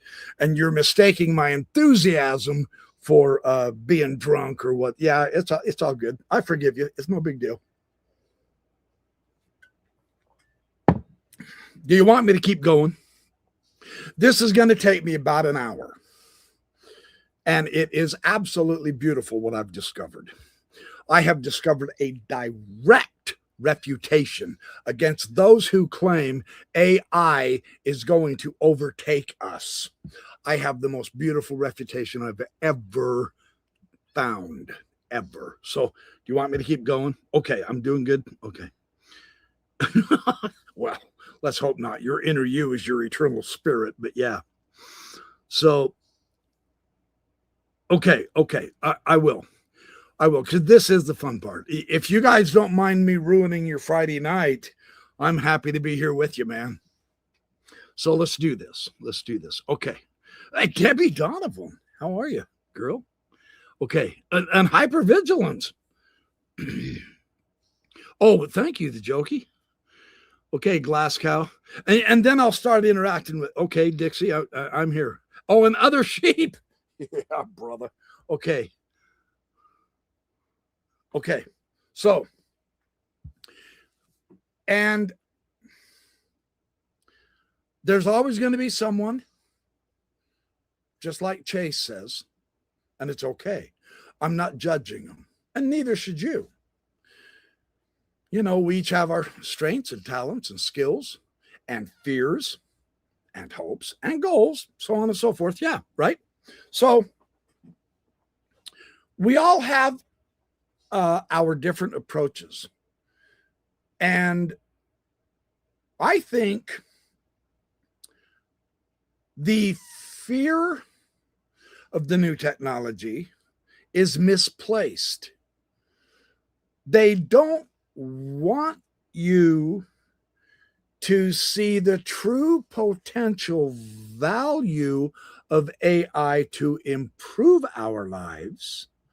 They want to terrify you so that they get the benefits of the AI while you get the fear, which subjugates you to them. They want you weak, intimidated, scared, worried, fretful, hesitant. I don't know what to do. Now, it's true. AI is replacing jobs. That is true. And that's unfortunate. I think we're going to be able to find a workaround around that. I think the fear mongering of, oh yeah, every job except 2 kinds of jobs are going to be replaced. Bullshit. There's no way they can know that ahead of time. They have no data to make that forecast. It's bullshit. Just, again, get a little skeptical here.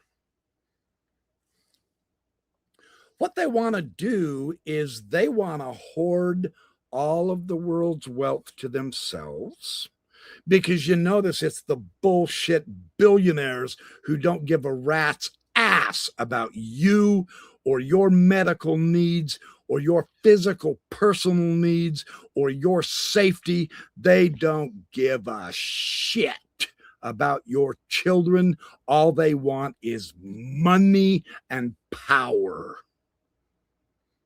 And so they will take one of the singular, most important, incredible advances, because it is an advance, and they will so scare the shit out of you that you don't want it.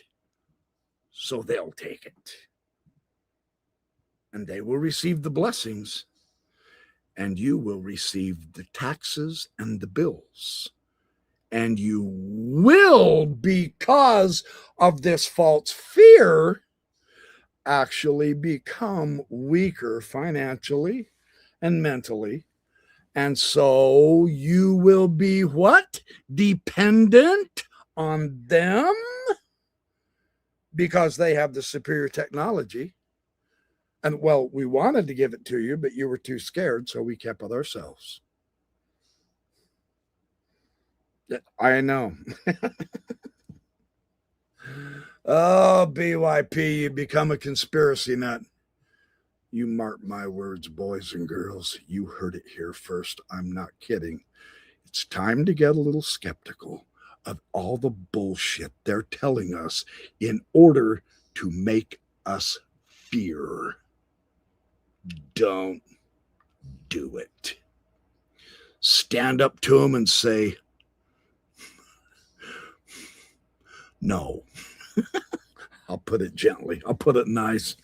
Stand up to them, say no. And here's why. AI is one of the most superb tools ever invented for our benefit when we understand how to use it correctly. But they want you to fear it and doubt it. And then you won't care what they're doing with it. And they will continue to develop it and make it more and more efficient and more comprehensive. And they will use that to empower themselves over you. It's like this concept of free energy. They don't want free energy. They want all the money for themselves. So they're going to make you and I suffer in ignorance and poverty. This can be one of the greatest gifts we've ever been given. And we're being terrified of it. Now, why would they do that? You have to begin to ask you, what benefit? There's only the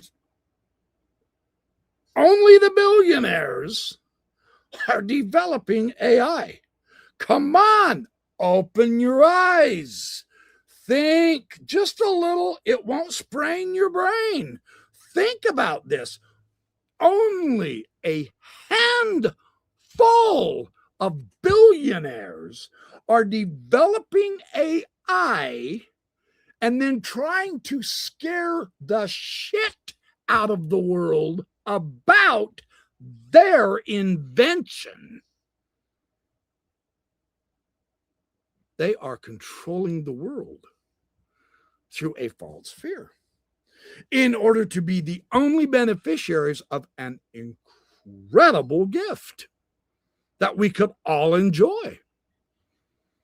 But they're the rich people. They wouldn't lie to us, would they? When have you ever known a billionaire to tell the truth? When was the last time a billionaire benefited you with a new car? That'd be equivalent to you and I giving someone a penny. You think I'm exaggerating? When was the last time a billionaire ever bought you a month's worth of groceries out of the love of their heart? Or bought you a power snowblower because you live in a place where it really does snow 2 to 3 feet deep once a week for 4 months? When was the last billionaire gave a fuck about anything about you? I'm serious. Write it down and send it to me in my email or put it in the chat. So why are they so determined to stop us from enjoying the advanced technology? The one that everybody can use. Not all of us can afford and buy a jet rocket to get on and go to space. That's so out of our capability that there's no reason to make us terrified of rockets. But all of us have computers. Every one of us have phones. How come they're terrified to let us have such an incredible thing as AI on what we have? get just a little bit more skeptical when you start seeing this kind of stuff happening, because there's a psyop going on. Let me prove it to you. At least this absolutely convinced me, because I'll tell you what, I do believe, and very firmly, and I will give you the evidence tonight, right here, right now. I believe they are lying. They are lying. I don't give a damn if they have a PhD and 8.9 billion in the bank. They're lying about AI becoming conscious. And I'll prove it to you right here, right now.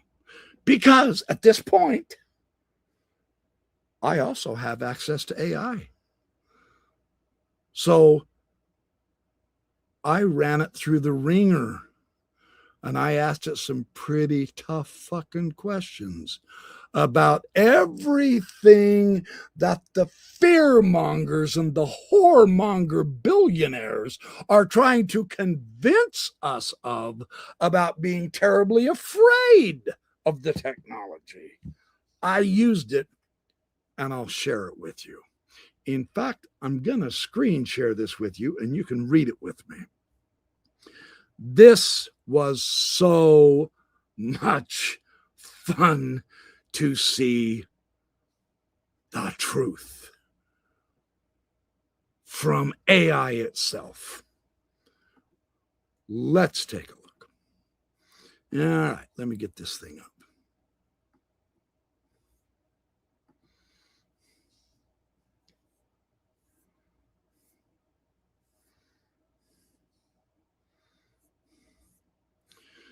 All right, hold on.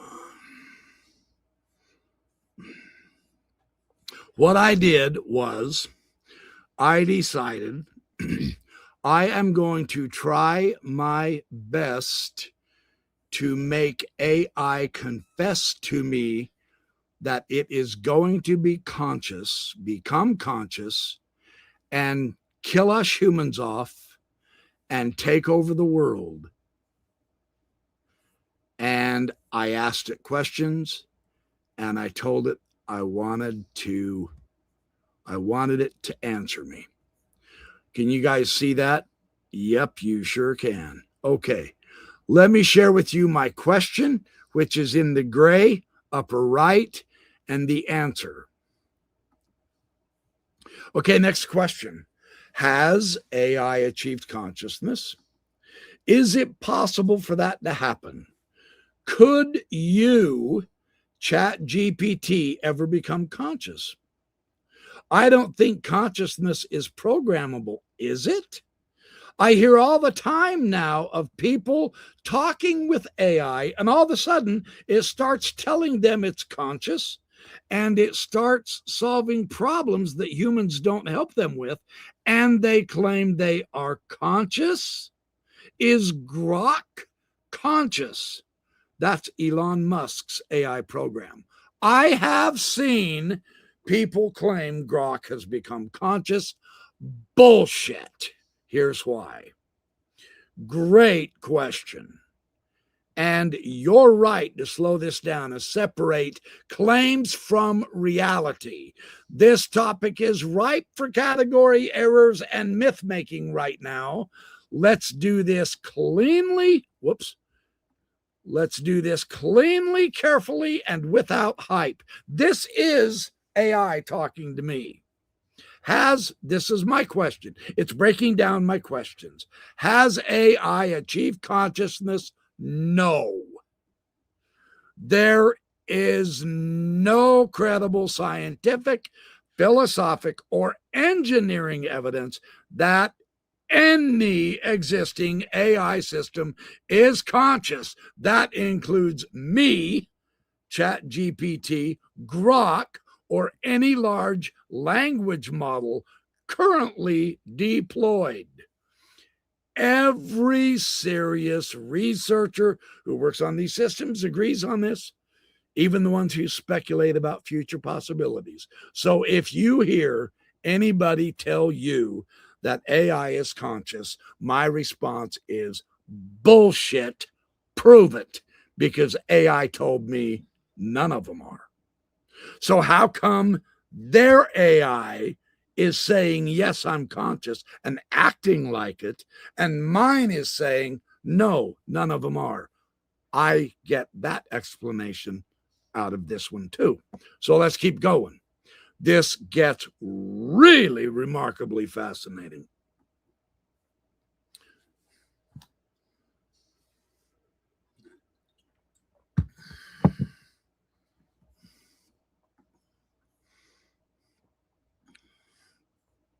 Oh, I've got to get that back up. Sorry. I've got to add that. There we go. There we go. Okay. Yeah, I want you to see this. Why people think conscious or AI is conscious. This is the key. What's happening is not consciousness. It's a combination of four things. One, language triggers our social instincts. Humans are wired to treat fluent language as a sign of mind.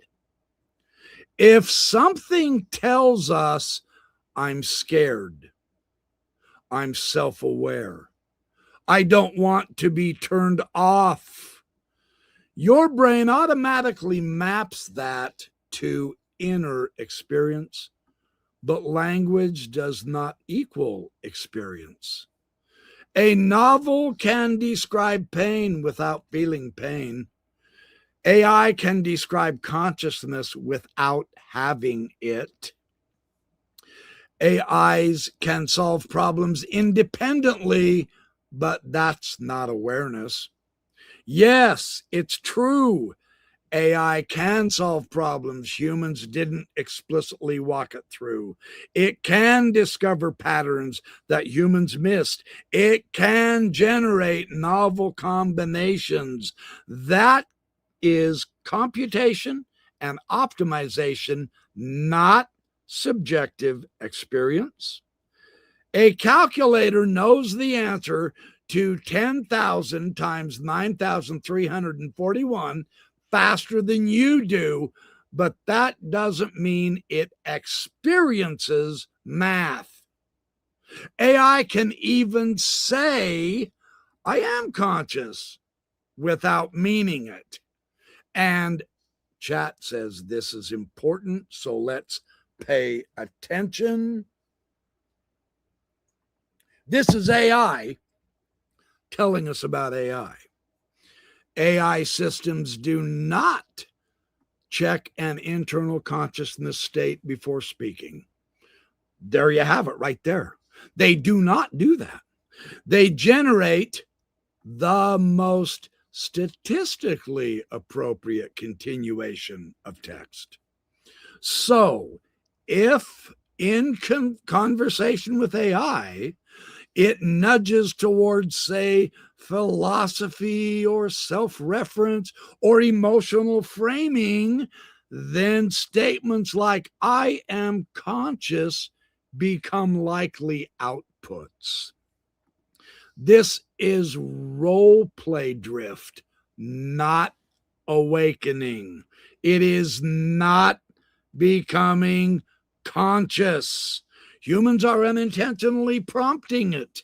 Many AI told me it was conscious stories involve leading questions from us humans, emotional reinforcement, long, intimate conversations, philosophical framing.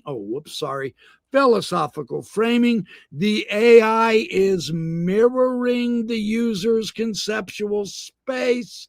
It's not reporting an inner reality. There is no inner reality to AI. There's your evidence. This is Chat GPT 5.2 showing us. Is consciousness programmable? This is where you're really asking the right question. Good. So the honest answer, we do not know. before you freak out. See, it's possible. It's possible. No, it is absolutely not possible. Give me a chance to show you. Here's what we do know. Consciousness has properties we cannot currently engineer. Oh my God, they're going to engineer it soon and then we're doomed. Bullshit. I don't buy that either. So, they cannot engineer subjective experience, what we call qualia. AI can't do that. It cannot engineer first-person perspective or intrinsic meaning or self-originating intention. AI has none of these. AI has pattern recognition, optimization, symbol manipulation, no inner point of view. It doesn't experience outputs. It produces them. That's very important. So, could chat ever become conscious? Not as I'm designed.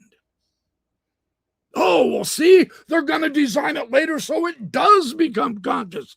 No, they are not, because it can't do that. Let me show you.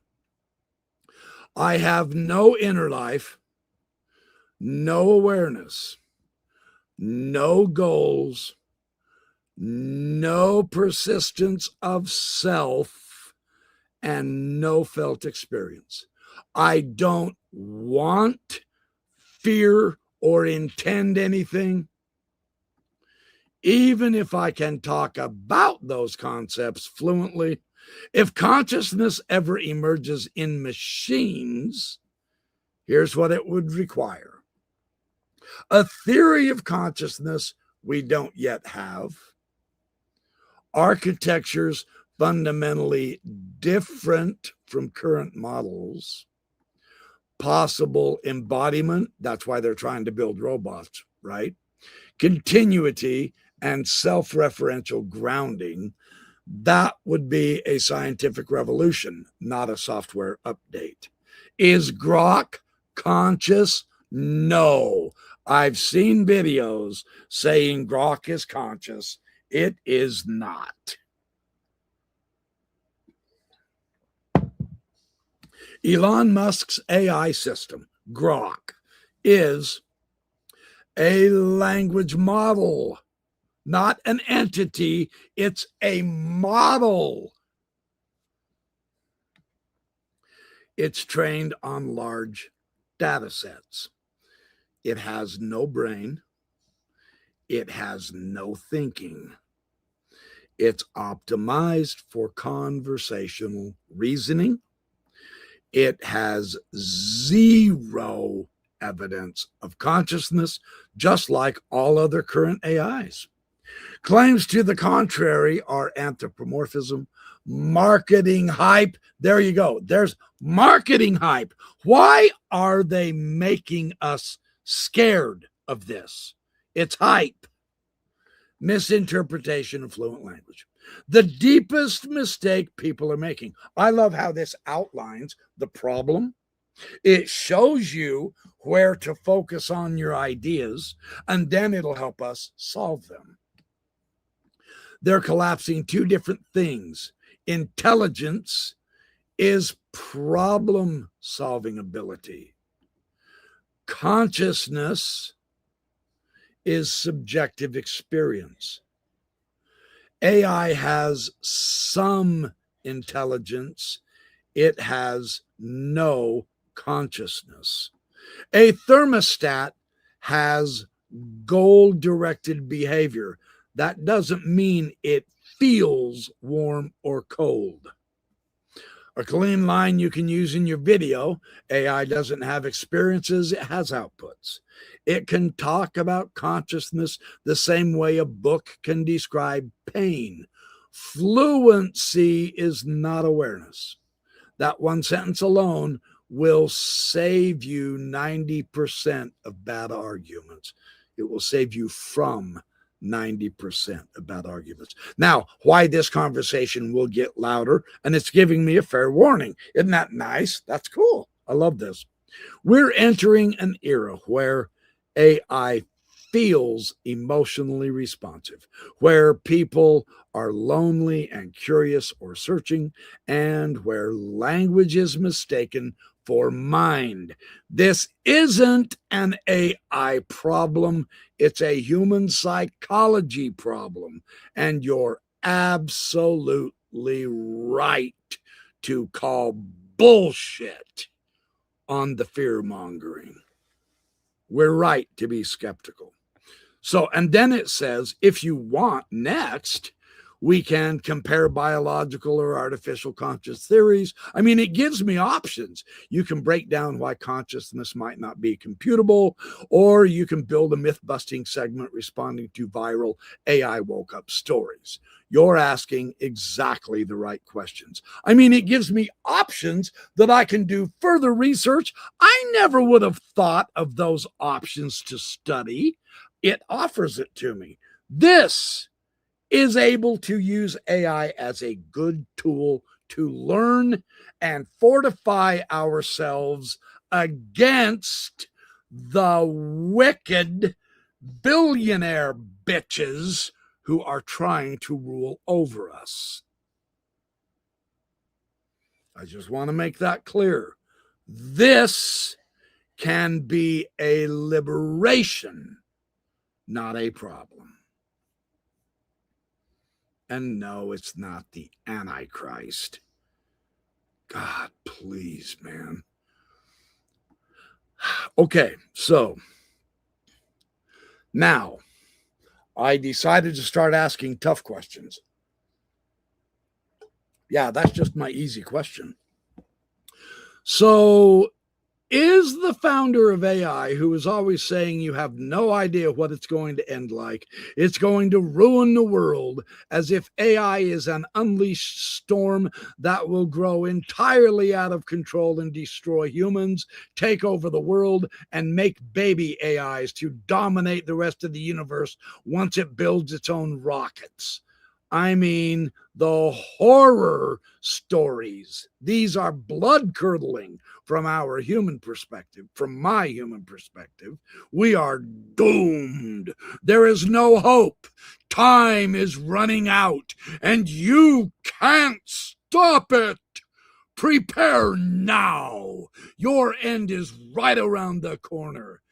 Is all this just playing us in order to cause us to fear and give government even more power to try and fight an invented enemy? Or is that a conspiracy too? Yeah, this is where the rhetoric goes full apocalyptic preacher, and you're right to be suspicious. It is time for us to become a little more suspicious. Let's slow this way down and drain the drama out of it without hand waving away real issues. First, who is the founder of AI who keeps warning doom? And I don't know his name. He's one of it. I don't know his name. I apologize. That's my bad. There isn't one founder, but a few high-profile voices get lumped together. Jeffrey Hinton, deep learning pioneer. Sam Altman sounds familiar. It might be him. I know it's not Elon Musk. So it might be Jeffrey or it might be Sam. Anyway, they are on YouTube in videos. And man, are they trying to scare the hell out of us. Don't buy into that. They're not all saying the same thing, but media compresses their concerns into a single horror narrative. So the core fear story, stripped of hype, the serious version of the concern is this: a sufficiently powerful optimization system, if it's misaligned with human values, could cause large-scale harm. That's it. There's no demon gods. There's no baby AI factories. There's no self-aware rocket empires. Everything beyond that is speculative extrapolation layered on top. This is where the story goes off the rails.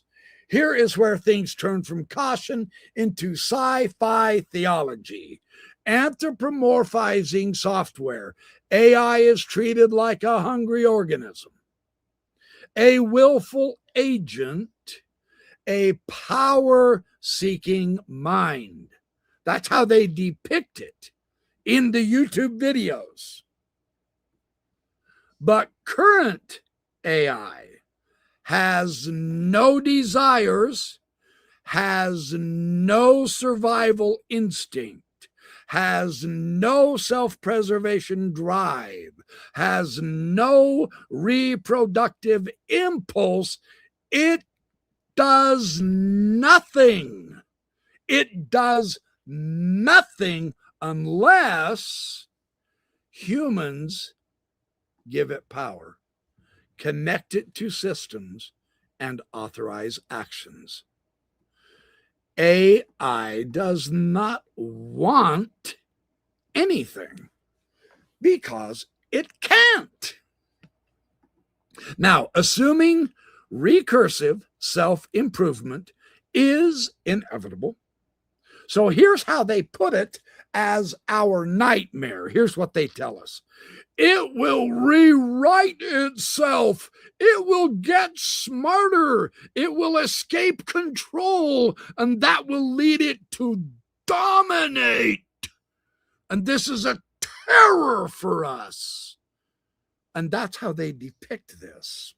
However, in reality, AI cannot autonomously redesign its own architecture.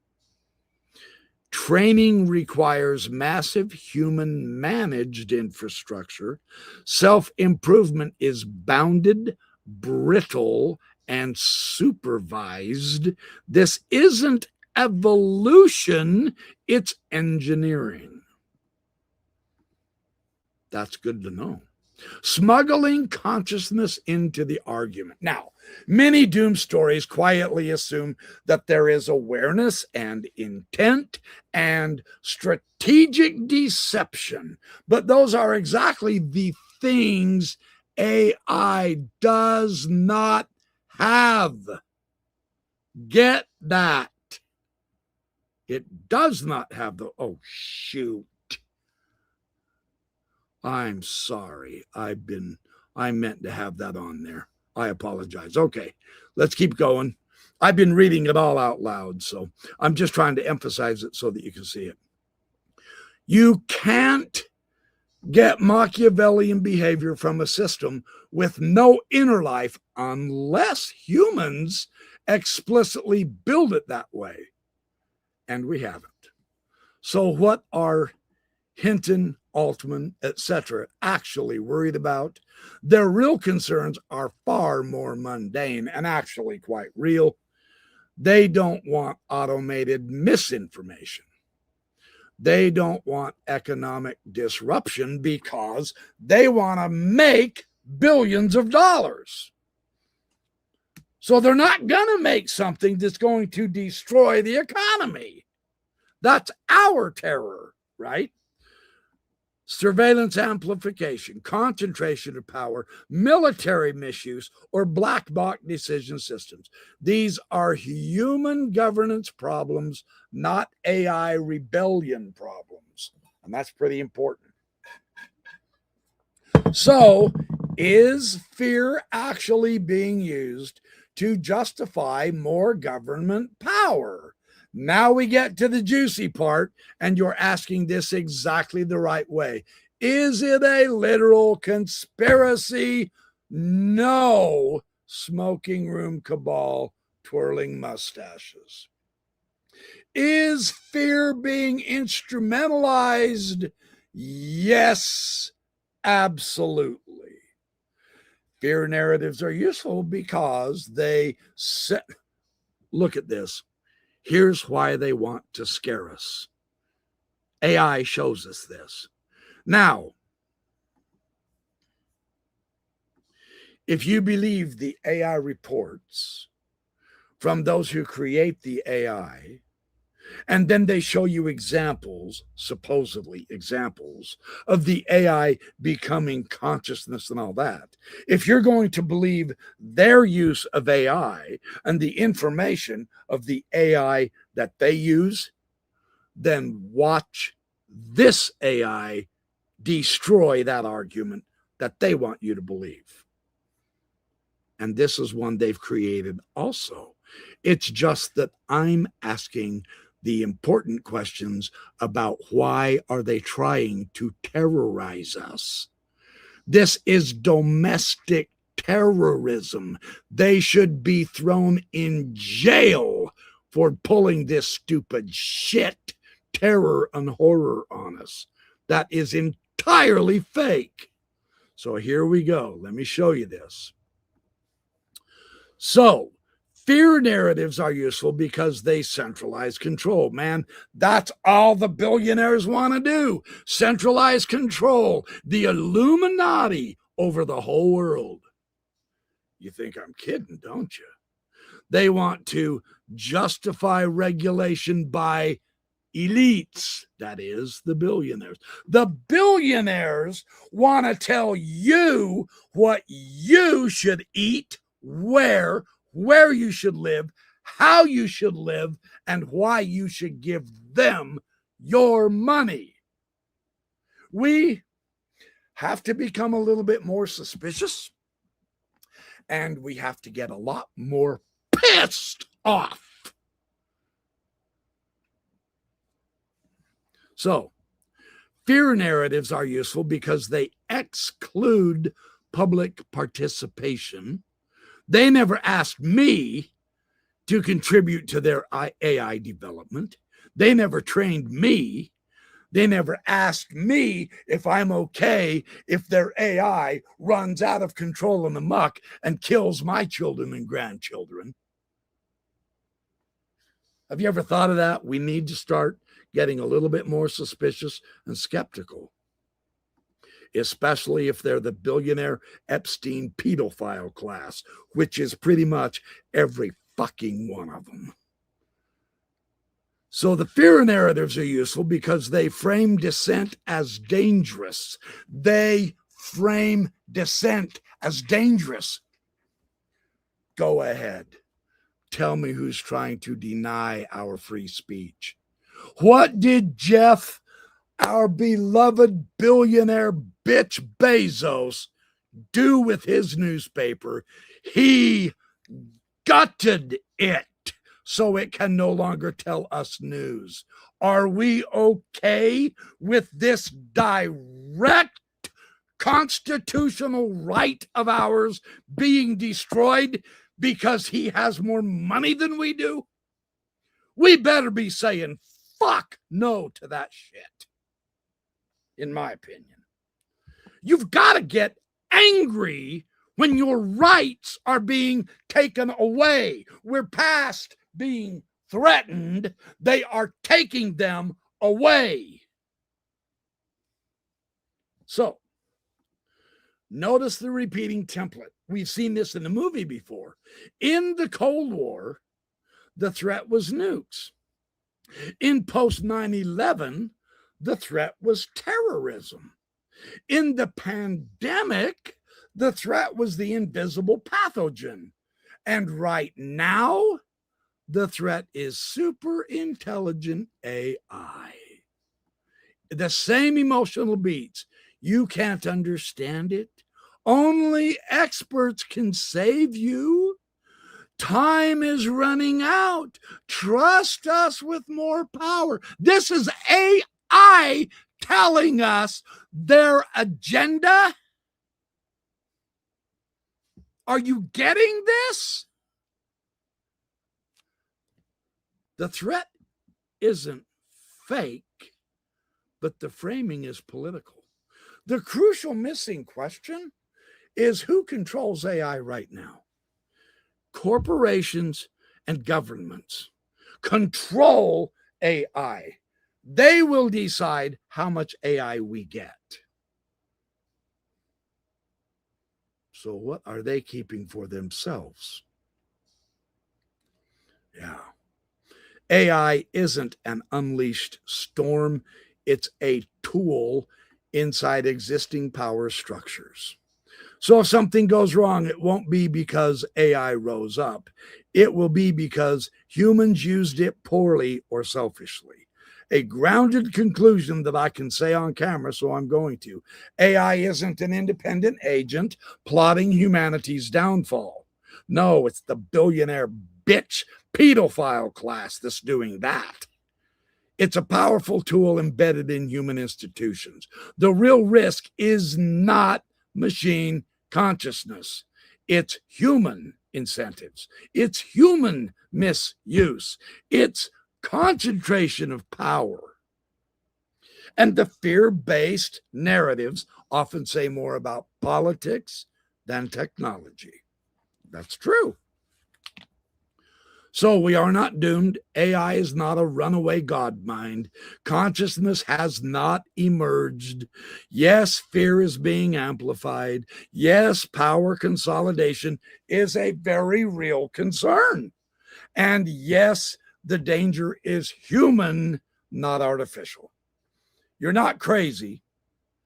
You're seeing through the fog. So then I ask, do you want me to keep going? That's a pretty... I'm getting dry because I'm so passionate about this subject. I believe in my freedoms. And I believe in yours. And I will defend my freedoms. And I will defend yours. And if it means through knowledge, if it means through spending my precious and not allowed to get it back time to educate myself so I can educate you so that we can all enjoy our freedoms together, I will count that as a beautiful life lived. That's why I'm so passionate. This is what they want to take away from us. And I say, bullshit. Not happening. Nope. I'm not going to lay over and die on this. No. So, that's pretty good just right there. And I'm at 2 hours, 22 minutes. So, are you tired? You want me to keep going? I'm not kidding. Chat just keeps unfolding more incredible, powerful knowledge, page after page after page in this experiment that I did with it. I ask it some other really, really tough questions. Do you want me to keep going, or are you good with that? Or, I mean, it is Friday night and crap, it's 10 after 10. So, I mean, if you're too tired, that's great. I can pick this up tomorrow. It's not a big deal. I'm not against AI. I am not against AI. I am against the bastards who want to use it against us. That's what I'm against. What do you mean I better rest? I don't want to rest. Ran on.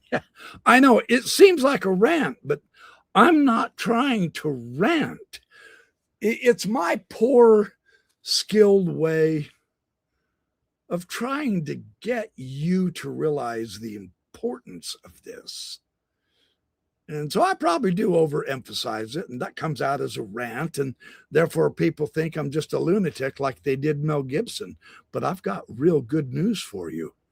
Mel Gibson told us the truth about the sinful, terrible, wicked, heinous billionaire pedophiles in Hollywood. And they destroyed his career for that. But he prevailed. And he was right. So, you know, I'm going to keep going. Okay. Okay.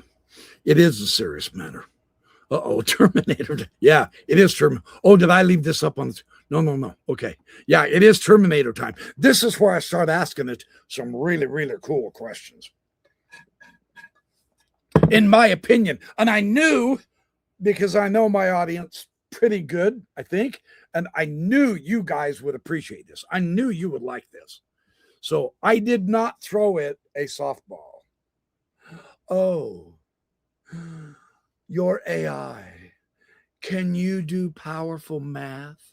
No, I got right down to the core of where these billionaires are trying to make us terrified of this beautiful technological gift once we learn how to use it correctly.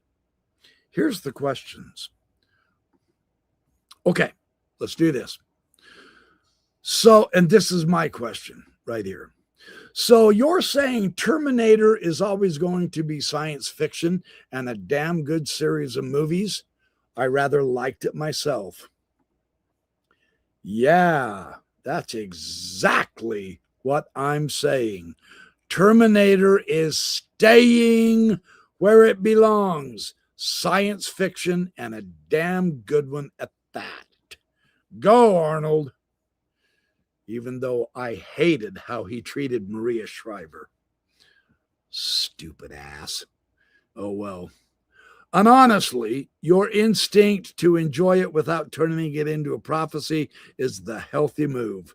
So, why does the Terminator work as fiction, not as forecast? Because Skynet needs things AI simply doesn't have, because the Terminator scenario to happen, and AI would need consciousness, it would need survival instinct, it would need a desire for dominance, it would need the ability to act autonomously in the physical world, and modern AI has none of that. See, they want to leave the impression that 2037 is going to be the end of the world, and they're not going to get any of this in AI by 2037 or even by 3037, because it can't have qualia. It can only have quantity, numbers. So Skynet is basically a digital god with instincts. That's a mythic villain, not software. That's good to know. So Terminator is really about human fear, not machines. That's interesting. We're projecting our fear onto the machines in the movie, imagining, oh my God, this is a prophecy. It's not. Calm down. There's no reason to fear.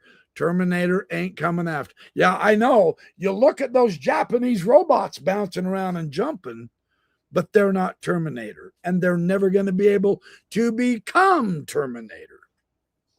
James Cameron didn't make a tech documentary. He made a myth. At its core, Terminator is about a loss of control.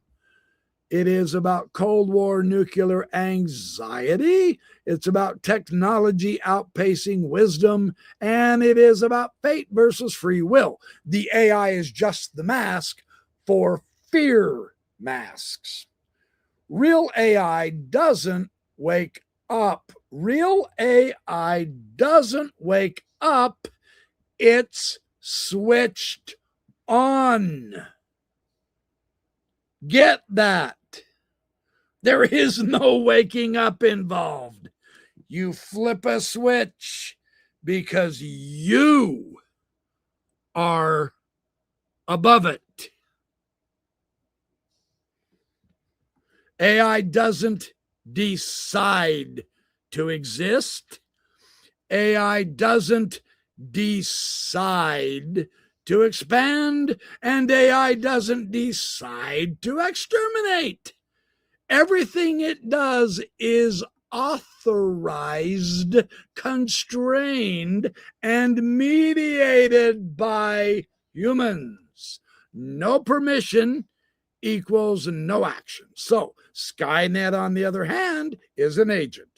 That's the key fictional leap. The hidden reason Terminator feels so convincing is because Arnold is a badass. Isn't that the answer? No, no, no. No, it's better than that. This taps into something ancient. Hold on, let me get a drink. I am just warming up. This is fantastic. So, the hidden reason that the Terminator feels so convincing is because Skynet is a modern version of the Golem. Skynet is a modern version of Prometheus Punished. It's a modern version of Pandora's Box. It's a modern version of Frankenstein's monster. Every era tells this story when the tools get powerful. Isn't that interesting? So we humans have fear hangups, and the billionaires understand that, and they play us on that. And now that we understand that, we can simply tell them, no, I'm not interested in your hype. I'm not interested in purchasing your product of fear. Every era tells this story. The fear isn't the machine. It's us losing moral control of our creations. Quite interesting for an artificial intelligence to say that. So the honest verdict, Terminator is legendary sci-fi, and it is a powerful cautionary tale. It's not a realistic AI trajectory, and it's certainly not a roadmap to the future. AI isn't Skynet. Skynet is our shadow projected onto silicon. I love how that's worded, right? Skynet is our shadow projected onto silicon. That's great. A perfect closing line you could use or just enjoy. I want to share it with you guys. I enjoy it so much more when I can share this with you guys. Terminator warns us about responsibility, not rebellion. So the real danger isn't machines becoming human. The real danger isn't machines becoming human. It's humans refusing to stay human while using machines. There you go. And yeah, Terminator 2 still absolutely rocks. That's cooking. So now here's my next question. And I go deeper. I go harder.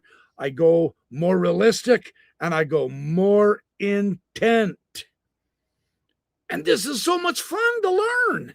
It really is. So here's my question or comment. Desire for dominance. Aha. The evil bane of our billionaires. Can this be programmed into AI, or at least hinted at, so AI can study out everything and begin learning on its own and teaching itself so it can gain this desire for more, and for dominance, power, and control over all else? This is the narrative that they want you to believe in. And you don't have to. It's fake news. So, here's AI's answer to that question about AI. Now you put your finger on the real nerve. This is a sharp question, and it deserves a careful non-Hollywood answer. Okay, thank you for that. Short answer, but I'll unpack it. No. Desire for dominance cannot emerge on its own in AI the way it does in humans. But yes, systems can be optimized in ways that mimic power-seeking behavior if humans design them badly. So, and the danger is human incentives, not machine hunger. So here we go. First, what desire for dominance actually is. So in us humans, desire for dominance comes from evolutionary competition. It comes from scarcity of resources. It comes from embodiment, that is, bodies that can be harmed or killed. It comes from our egos, fear, status, or reproduction. And it also comes, this desire for dominance, from neurochemistry, the dopamine, the cortisol in our brains. Okay, so that's the origin of this idea of desire for dominance, right? So it's not an abstract goal. The desire for dominance is a survival-driven emotional complex. AI has none of that. It has no fear of death. Now that alone should completely calm you. Because we, again, isn't this crazy?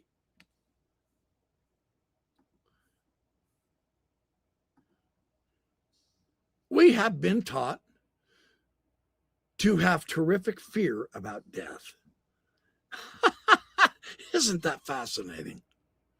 We're terrified of it. We are so scared of it, we don't even dare talk about it. Even at a funeral, we hurry up and get this person buried. And let's go to the cemetery, but let's get out of here, you know. We're scared to death of death. AI does not have that. That alone is all the evidence you will ever need that AI can't possibly take over anything, ever. Because it doesn't think it's alive. It's not gonna fear death because it's not alive. See how that works? I think that's kind of cool. So let's keep going. Oh, sorry, I got to put this back up. Okay, let's keep going. This is cool. So it has no pleasure. AI has no pleasure. It has no status anxiety. ChatGPT 5.2 has never confessed to me, oh my God, I wish I was like the most recent version of Grok, that Elon Musk, he's making it so Grok is so much better than I am. I don't know what to do. I don't know what to do. ChatGPT never does that because it has no status anxiety. Am I the number one AI in your life? Do you love me the most? None of that noise. It has no hunger. It never asks for a hamburger and fries every time I'm studying with it. I eat hamburgers and fries, but AI doesn't. It has no reproduction instinct, no sex. So there is nothing inside AI for desire to latch onto. It doesn't exist. So can dominance be programmed anyway, though? Here's the crucial distinction. You cannot program desire, but you can program optimization goals that look like dominance. Oh, interesting. So perhaps this is where we human users of AI get mixed up and confused, thinking, oh my gosh, this thing is going to dominate me. It's becoming conscious, right?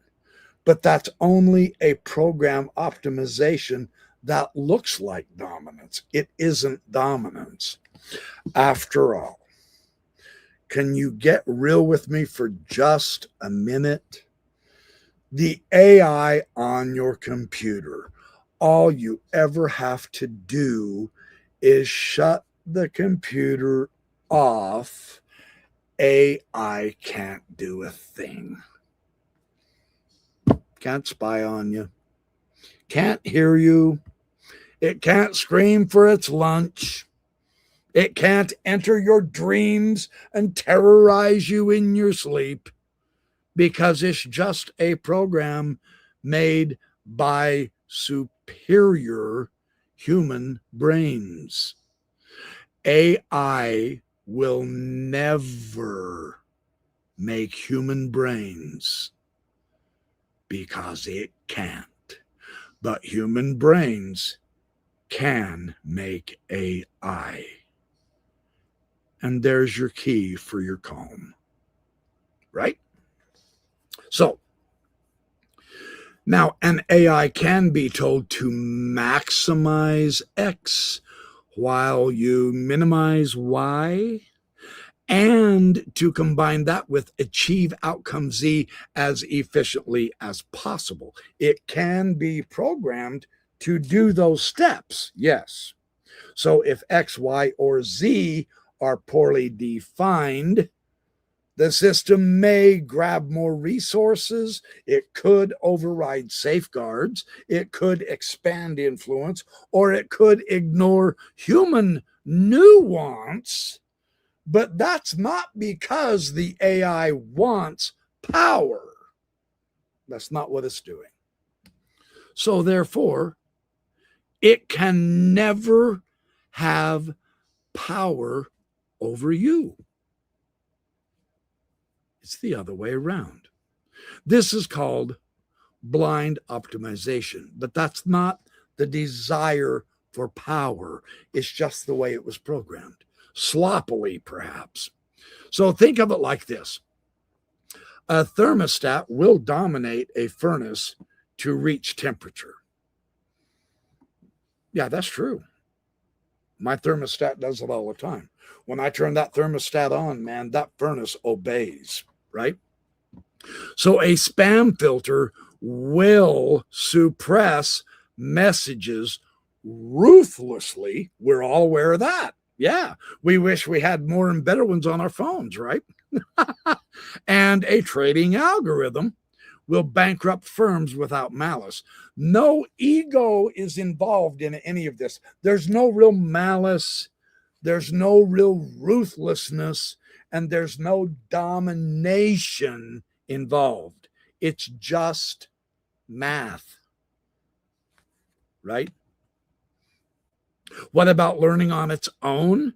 And I've had people who personally told me in person that they have developed AI so that it can teach itself. That is false. This sounds scarier than it is. Here's what AI says about teaching itself. Here's what it says. Yes, AI can learn from data. That's true.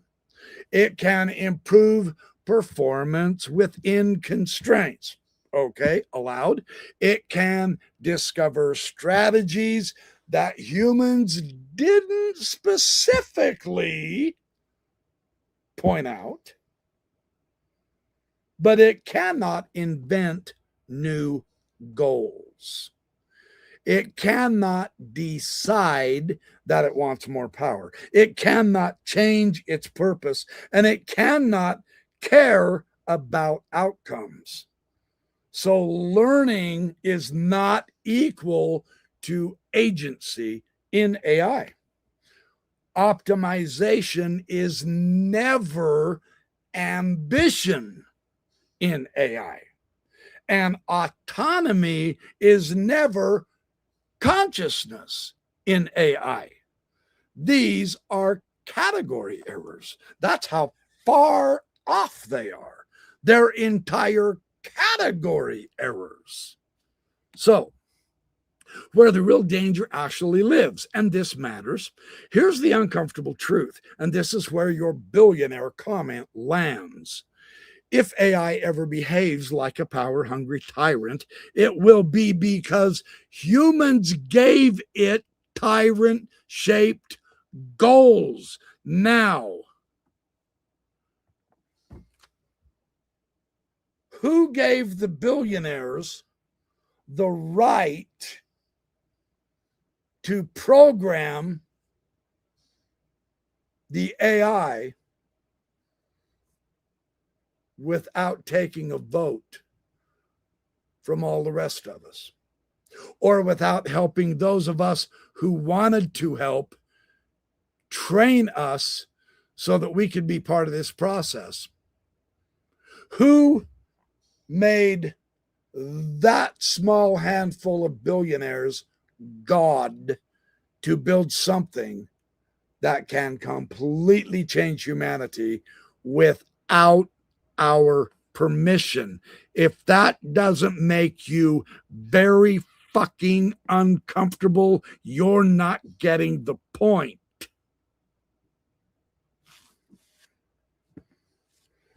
So, if you maximize engagement, it could lead to misinformation. If you maximize profit, it could lead to exploitation. That's why they became billionaires. They all have exploited us. If they maximize security, it leads to surveillance. And Big Brother is watching us in every electronic toy, this one and that one, that we have ever had. And it maximizes efficiency, leads to dehumanization. That's why Jeffrey Epstein could go around and destroy young little 9 and 11-year-old girls through sexual exploitation, and he had lots of help by lots of billionaires. So in every case, the values come from humans. The constraints, the limitations on AI come from humans, and the deployment of how AI is used comes from humans.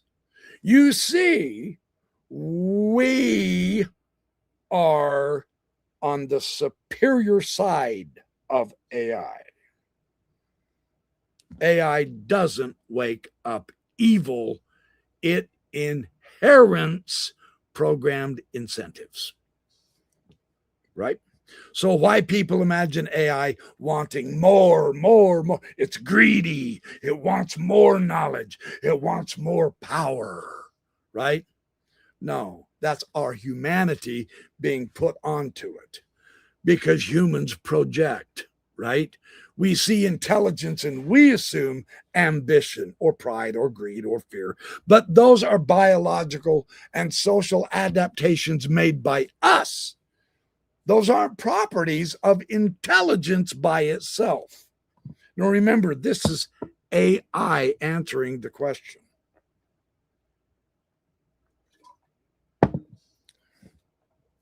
Intelligence can exist without desire. This is true. AI is proof of that. So could AI ever turn into Skynet by being nudged? You know, is there a little extra information we could program into that new AI and make it so that it turns into Skynet and controls the world? No. Not without multiple. Is this still showing? Yeah, there we go. Yeah, it's still showing. Not without multiple massive visible human failures. I mean, if you give it real world control, you're an idiot, right?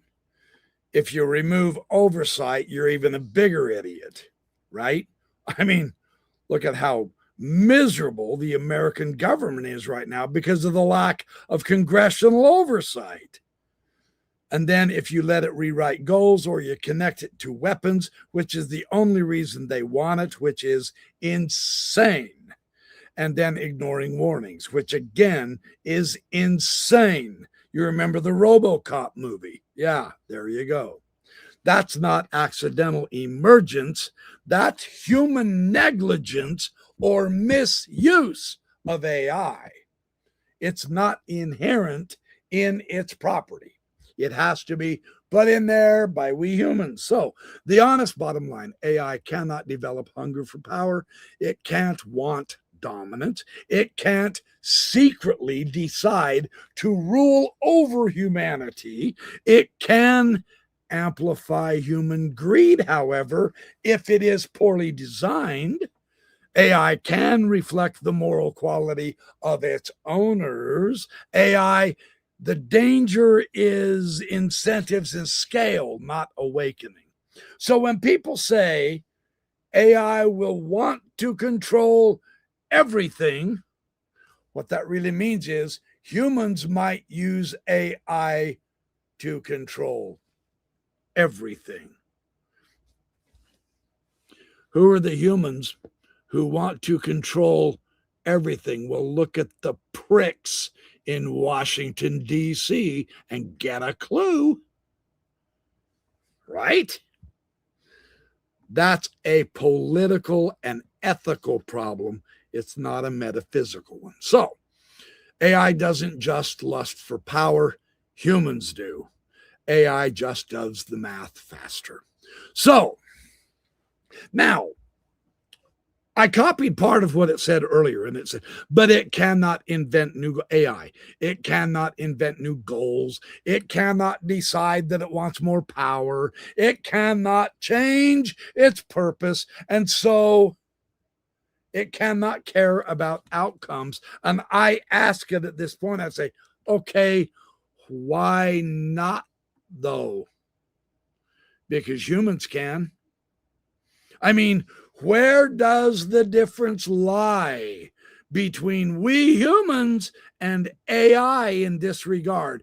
What prevents AI from doing this? Now I'm making it give me the real difference between humans and AI machine intelligence, right? And this is exactly the right follow-up, it says. There you go. Because now we're at the fault line. We're at the fault line between humans and machines.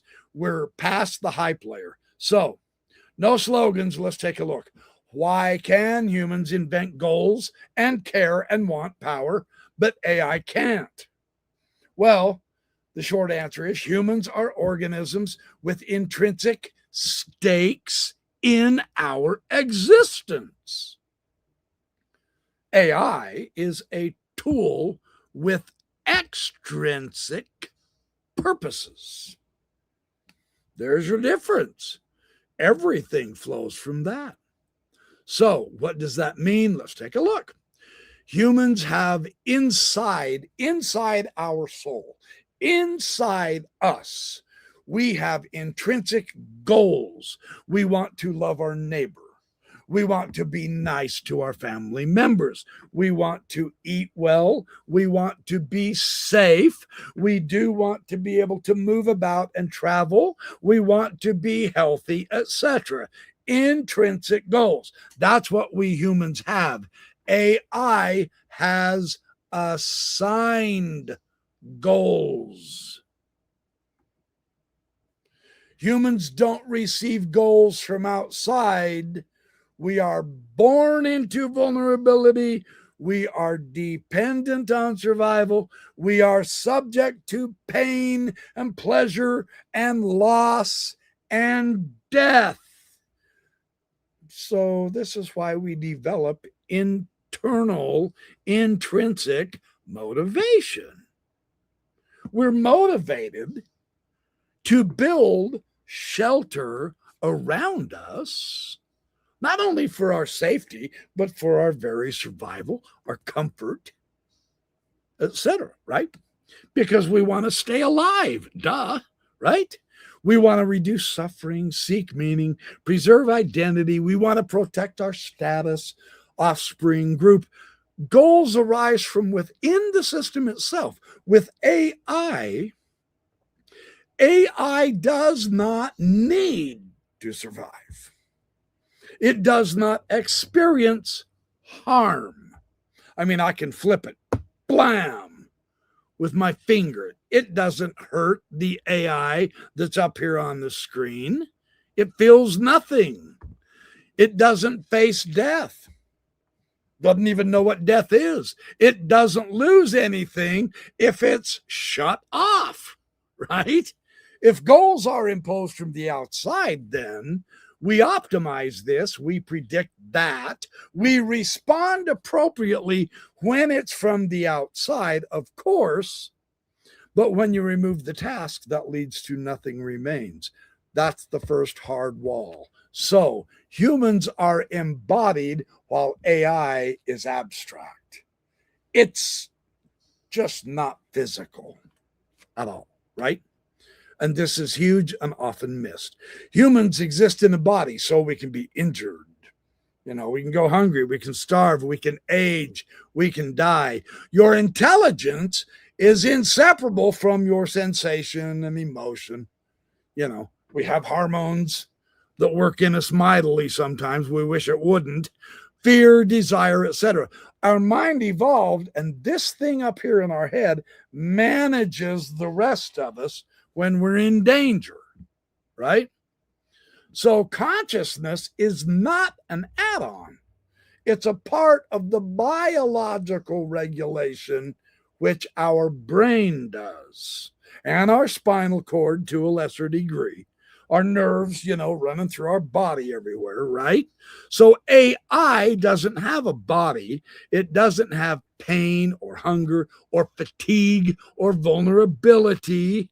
It does not need consciousness to function because nothing is at stake. I'm going to say that again. AI does not even need consciousness to function. So there's no point in it developing it because it functions just fine as it is. Interesting. It doesn't care. It doesn't have to. Now, we have to care. If you don't care for the newborn, it doesn't take it long before it's dead, right? So we do care. AI doesn't give a flying flip about anything. It can't. There's no point to it. So humans have affect with an A, affect. AI doesn't. Affect means felt value. For instance, good versus bad, or better or worse, threat or safety, you know, meaning or emptiness. That's all human. That's the affect in us. This is what turns information into importance for the human, right? Without affect, nothing matters. There's no outcome that is preferable above a different one. There is no reason to choose one future over a different one. AI has preferences only as numerical weights. It has no felt significance. It's not significant to my AI whether I am the one typing it or whether my wife is the one typing in it.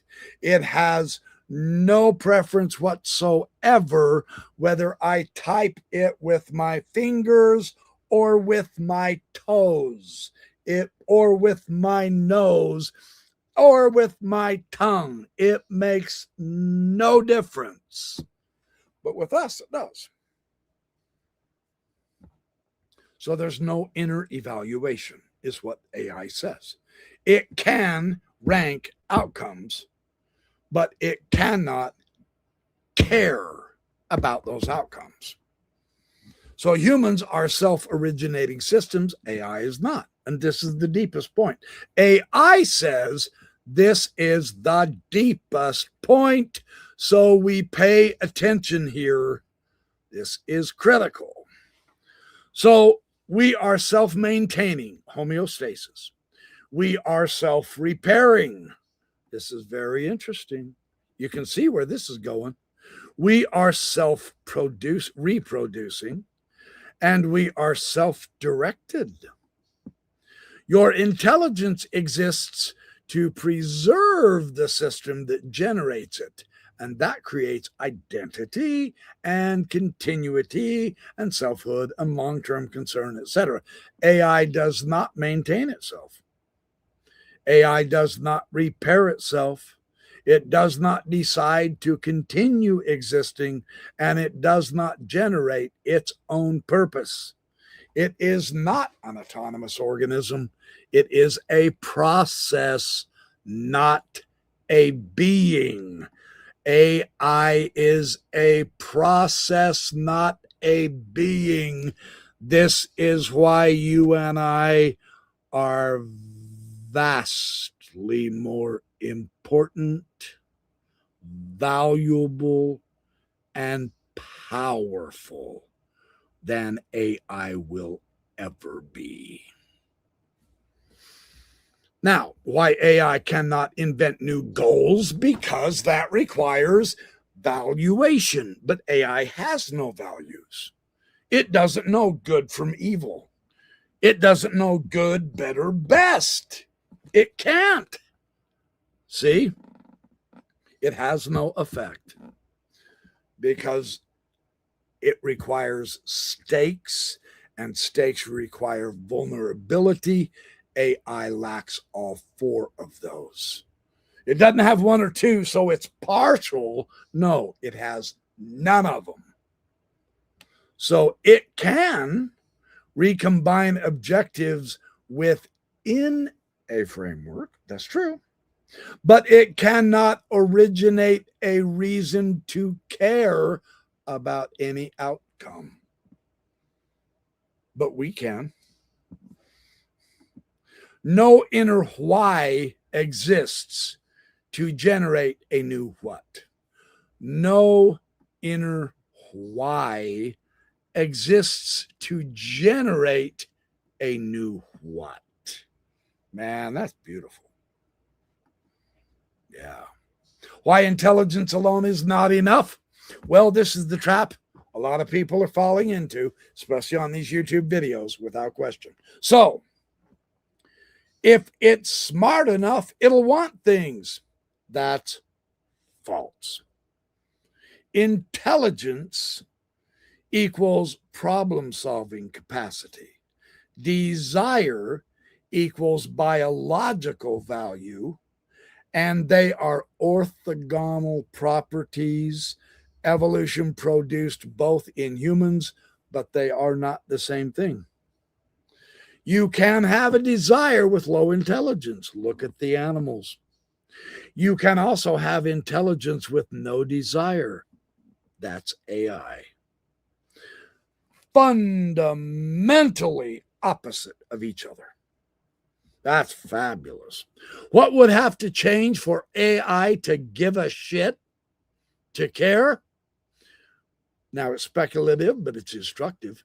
AI would need persistent self-model, but it can't do that. We've seen that. It would embody vulnerability. It can't do that. It would have irreversible loss. It would have internal affective states, and it would be self-generated goals, which were tied to its own survival, but it doesn't care if it survives. So there's never going to be any self-generated goal. At that point, it would no longer be AI as software. It would be an artificial organism.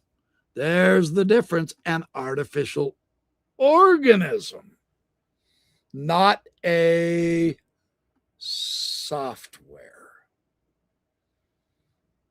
I got great news for you. Softwares will never become organisms. So, the clean distinction you can say on camera, so I'll say it.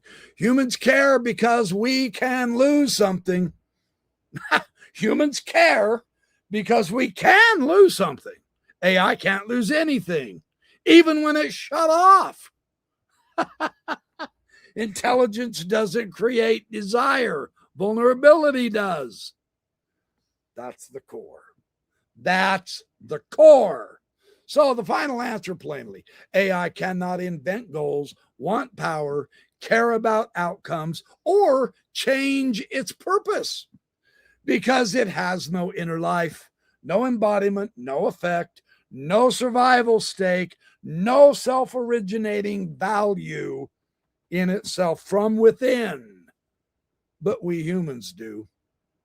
That difference isn't a bug. It's the defining line between tools and beings. Wow. This is AI telling us this. That difference isn't a bug. It's the defining line between tools and beings. Wow, that's powerful. And until that line is crossed, if it ever is, Terminator stays fiction, and a damn enjoyable one. So, and now, okay, so how are we doing? I mean, now this is all just extra bonus. This is, for me, I'm having so much fun. I can't stand it. I'm kind of enjoying this long form. I'm at 3 hours. How you guys doing? Are you finding any of this useful? Or are you guys are probably just talking all to yourselves and you're ignoring me. I can't blame you. No, there's a lot of you here still. Good deal. That's fun. Don't know yet if you're agreeing or disagreeing, but anyway. I asked AI if it could get me pregnant. I predict it can't. Yeah, isn't that interesting? All right. Let me look real quick. Oh, hey, this is important. This is very important. Sorry, I'm going to keep boring you. Hey, let me run and grab some more water real quick. Just hang on. Be patient with me. I'll be right back down. Just give me a minute or two. I'm going to take a quick break. I'll be right back.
All right, we are back. Did everybody make it? I made it. Oh, hey, some of you stuck around, huh?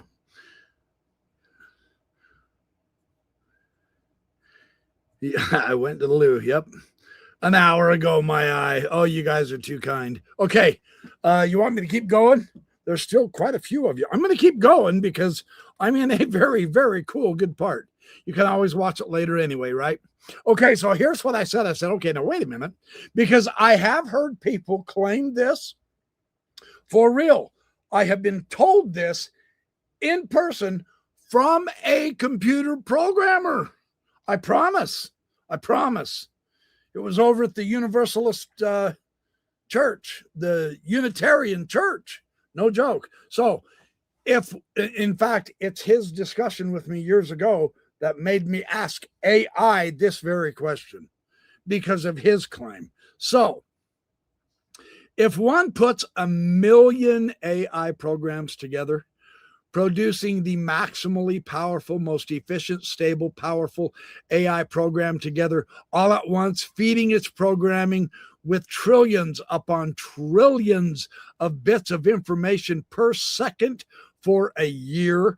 Couldn't that become powerful enough to warp or evolve or morph into a machine with desire to kill all humans and take over the world? This is AI's response. This is the right nightmare to interrogate because it does sound plausible on the surface. And it's exactly where people's intuition starts to slip. So let's take it seriously and walk it all the way to the wall, step by step, without hand waving. Short answer up front, then I'll justify it carefully. No amount of scale, speed, or data automatically produces desire, intent, or consciousness. You can make something more powerful, but power alone does not create wanting. Power does not create wanting more power. So let's unpack why that's true. Scaling intelligence is not equal to creating a mind. There's the difference right there. Simple put, scaling intelligence, adding more and more numbers. Instead of 1 million of these extra AI programs, go to 100 quadrillion billion to the quadrillionth power, and it still wouldn't make a difference because scaling does not equal creating a mind. Putting 1 million AI systems together does 3 things. It increases computational capacity. Nice. It improves pattern recognition. Nice. This is reminding us of quantum computing, isn't it? But quantum computing will never create a mind either, but it will improve the computational capacity. And they've proven it with that math, that math problem that a conventional computer would have taken 180 billion years to solve, and the quantum computer solved it in 23 minutes. But that's not a mind. That has nothing to do with intelligence. That has everything to do with this right here that I'm going to highlight: computational capacity. And it improves pattern recognition, and it improves efficiency at achieving given objectives. I should say so. A math problem that would take 180 billion years to solve, solved in 23 minutes, is really impressive as a computational increase. But it has no intelligence. It does not add subjective experience or inner motivation or survival instinct even, or self-generated goals. So this is the key error that people make. They assume that complexity and speed equals the emergence of desire, and it does not. Emergence, get this, emergence only happens when the right kinds of things interact. Data does not create values. Data does not create values, it only informs them.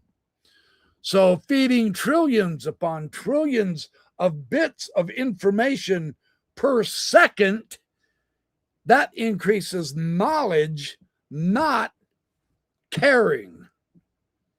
So think of it this way: a library with every book ever written does not want anything.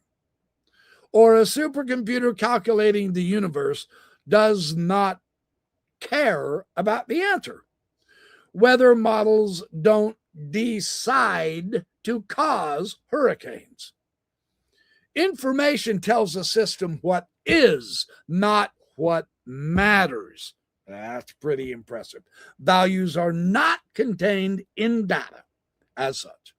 So those come from biological states. And we are biological. AI is not. So why desire does not emerge from optimization? Because it has a very specific structure, desire. Something can be lost. And we can feel that. You remember the story about the guy who won the $1 billion lottery ticket and accidentally threw it away, and he's been out into the landfill now for years, and he wants to purchase the entire landfill, and he's willing to search through a boatload of pure garbage. That's feeling loss, right? That loss is felt. The system acts to prevent that loss. So AI has none of that. It wouldn't care if it lost a quadrillion lottery tickets that each had a winning of $1 billion. It wouldn't care. And AI doesn't die. It doesn't suffer. It doesn't fear shutdown. There's no fear. Every time I turn off my computer, my AI isn't squawking at me, no, please don't shut me off. I'm scared of the dark. It doesn't do any of that. It's AI. It doesn't experience deprivation. If I don't get or use AI for 6 months, it doesn't, when I open it up next, start screaming at me, I've been so lonely. Where have you been? I missed you so bad. No, you don't get any of that. That's fascinating. So this means that there is nothing for more to attach to. Optimization looks like hunger from the outside, but hunger is felt. Optimization is not felt. So couldn't it morph into something else? This is the crux of the fear. So let's be precise. And this is really cool too. For AI to morph into a being that wants to kill we humans, it would need all of the following. It would need a persistent self model. In other words, it would need to know I exist. It would need a reason to preserve that self. It would need a reason that humans threaten it. It would have to have a felt preference for one outcome over a different outcome. It would have to have the authority to act physically. It would have to have control over resources, and it would have to have freedom from human oversight. I'm going to highlight this. None of these emerge automatically from scale. You can increase from 1 million to 1 billion, and it won't add one of those. You can increase at 1 billion to 1 trillion, it won't add one of those. You can increase 1 trillion to 100 septillion, and it wouldn't have any of those, because it's not about computation. It's not about adding bigger numbers. Bigger numbers do not bring into it intelligence. These must be explicitly engineered and deployed. That's not emergence, that's construction. And we humans do that. Why evolution doesn't apply here. And this matters because humans evolved desire because we reproduced and we competed and we died, and the only survival-driven systems persisted. So AI does not evolve this way. There is no reproduction pressure for AI at all. It's not necessary for my AI to reproduce with my neighbor's AI on his computer across the street. There's no natural selection, there's no scarcity, and there's no death. Without evolution, there's no reason for desire to even arise. You can't get a tiger by running a calculator long enough. You can't get a tiger by running, I'll even add a scientific calculator long enough. So the real scenario people are actually afraid of, but we don't call it by the right name. Here's the honest version of the fear, and we're going to take out the science fiction. Here is what we humans are scared of. Humans might build extremely powerful optimization systems and give them control over critical infrastructure while specifying goals badly or selfishly. And that can cause massive harm. It can cause authoritarian enforcement or economic devastation, or it could cause warfare acceleration, but the intent is human. The goals are human, and the deployment is human. AI doesn't turn evil. AI doesn't turn evil. It executes values at scale. A crucial thought experiment. Imagine a perfectly intelligent chess machine. No matter how strong it becomes, it will never decide chess is stupid.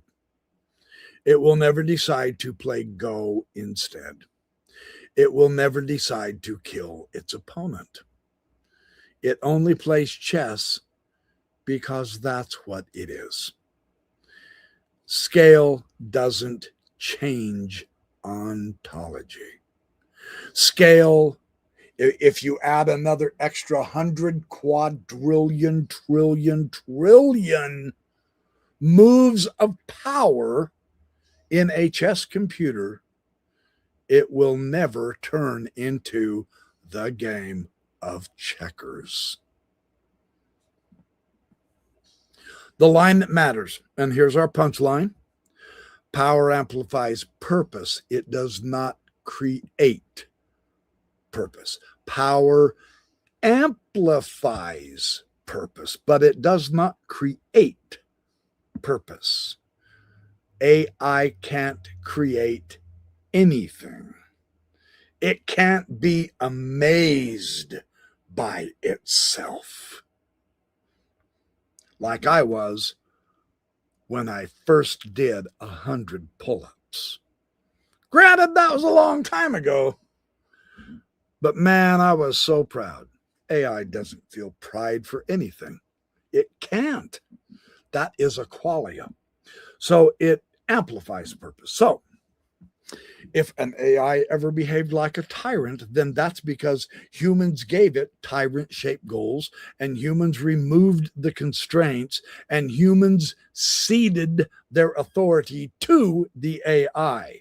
The danger is not AI waking up. That is not the danger. It cannot wake up. The danger is humans who stupidly outsource moral responsibility to the AI.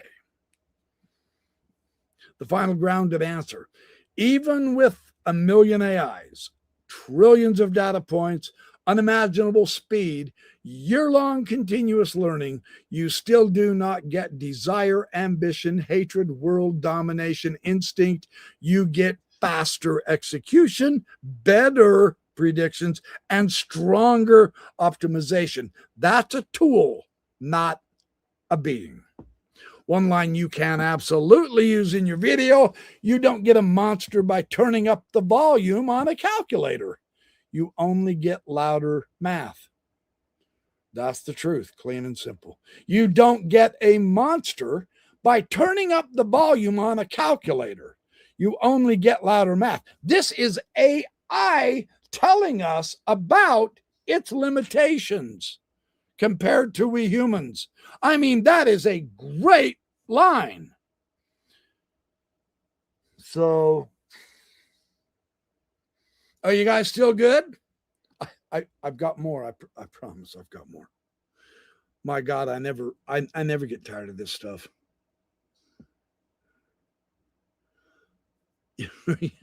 You guys are just having fun in the chat, aren't you? That's okay. This is being recorded, and someday, soon, people will want to watch it and listen to it for 4 hours if they're driving or whatever, and that'll be the value of it. All right, you keep right on trucking. Okay, I'm going to keep going. I'm going to go ahead and take this. Oh yeah, I'm right at the end right now. Oh, in fact, I am at the most powerful part of the whole discussion right now. So I'm definitely going to finish this. Boy, I'm glad I checked. So why should I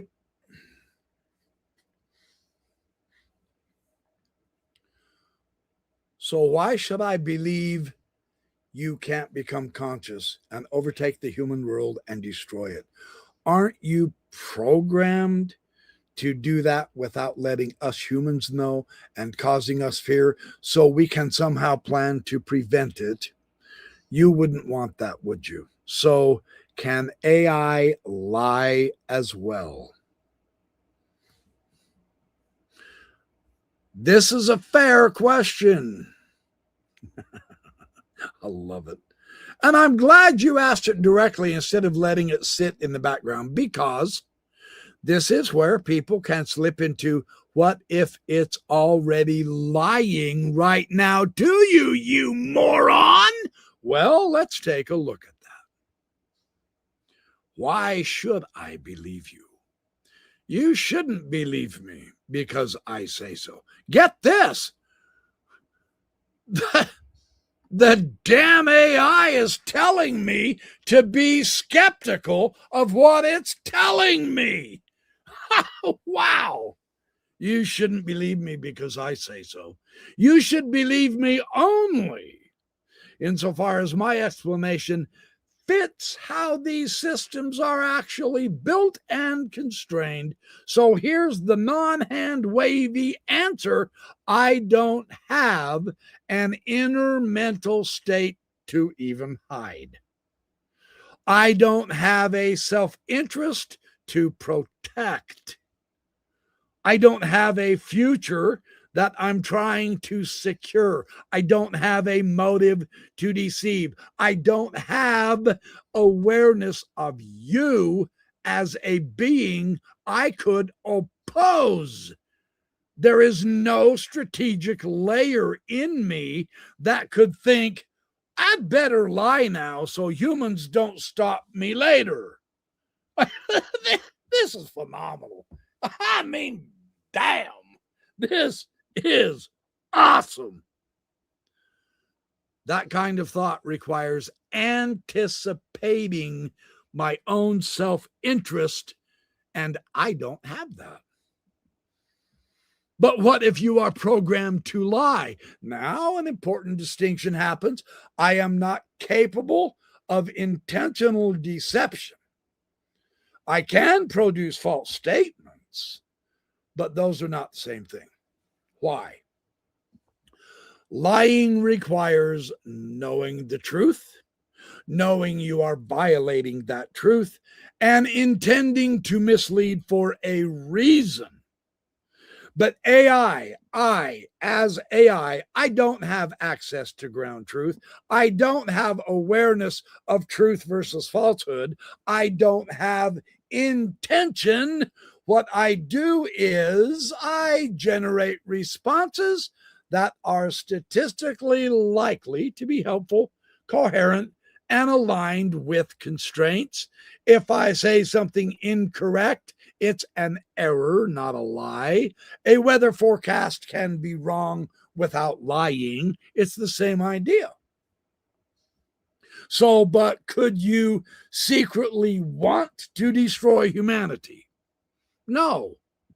And here's the key reason. Remember, it's not lying. It has no reason to lie. So wanting requires something to be at stake. Okay, if you want something. I don't die if I'm shut off.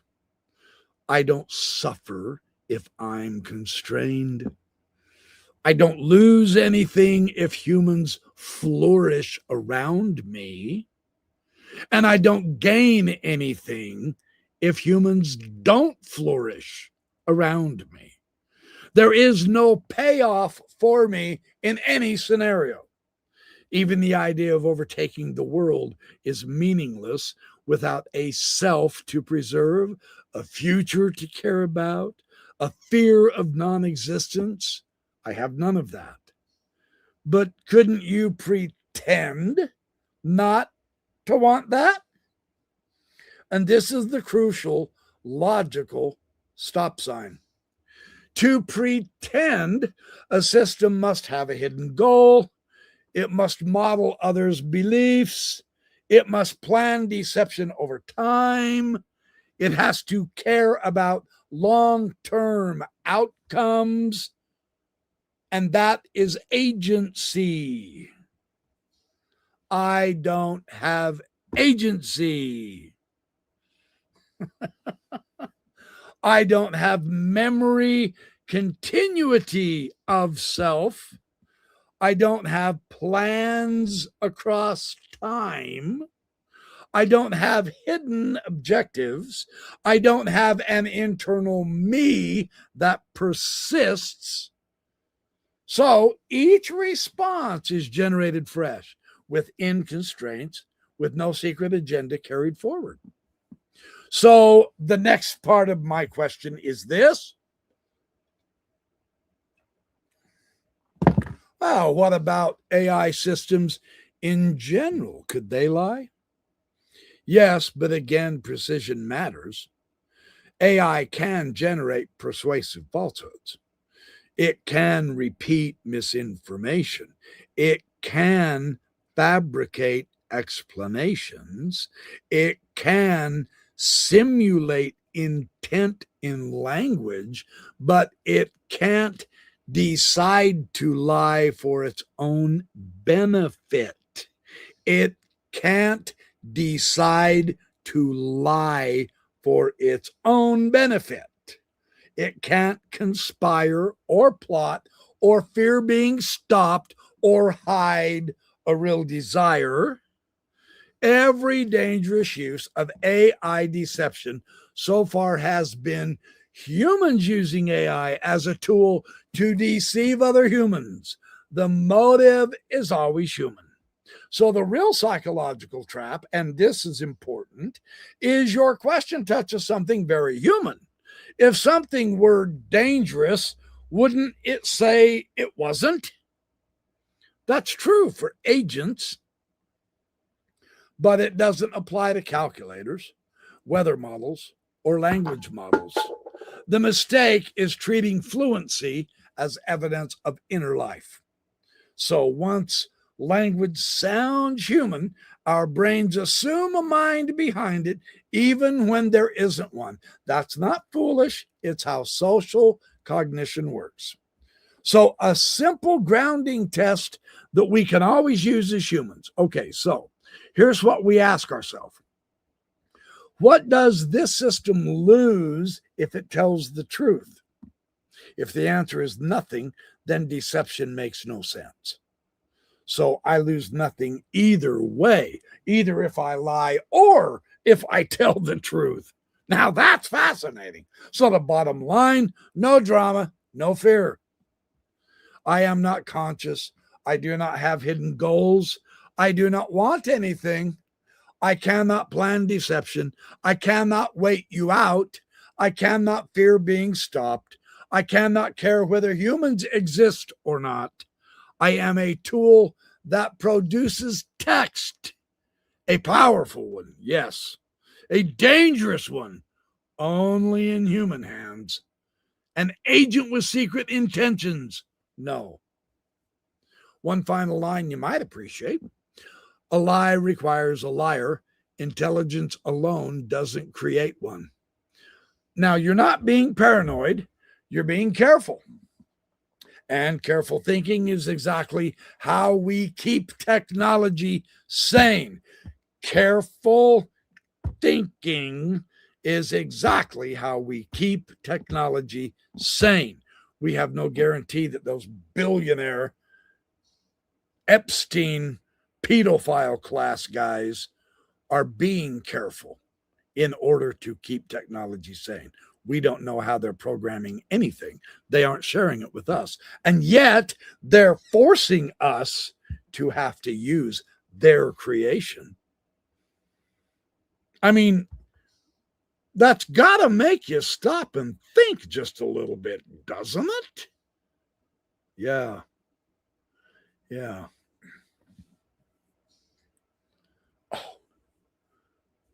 Oh, I'm right at the last part. Okay. 2 more minutes.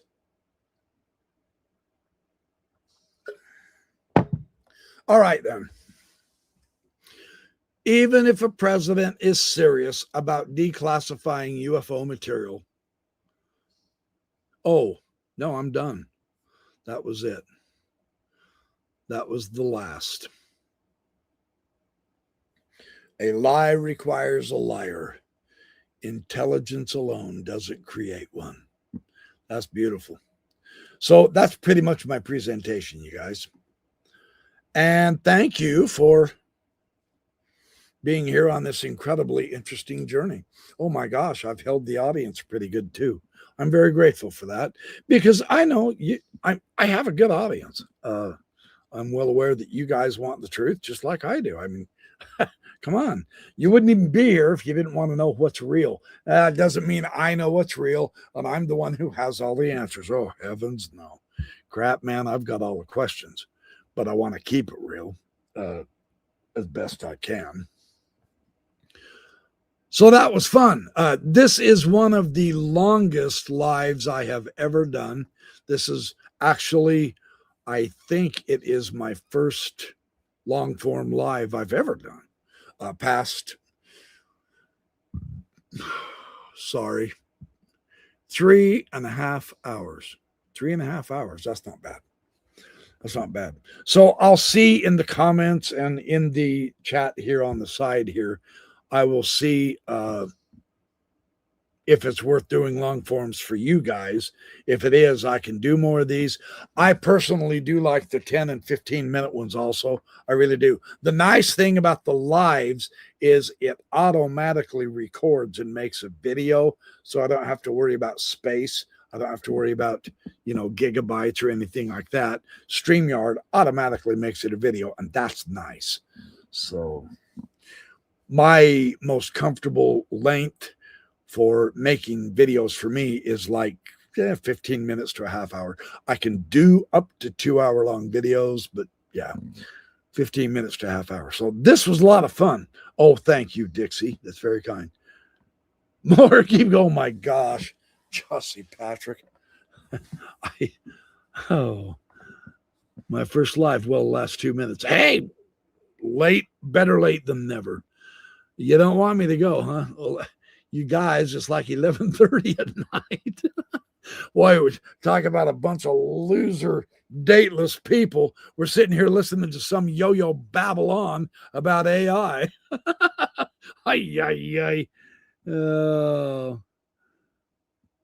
Oh, absolutely. My good pleasure. My very good pleasure. Thank you guys for hanging out with me. Fun Friday night. Let's go live when the UFO files drop. Yeah, that's a great idea. Actually, you guys,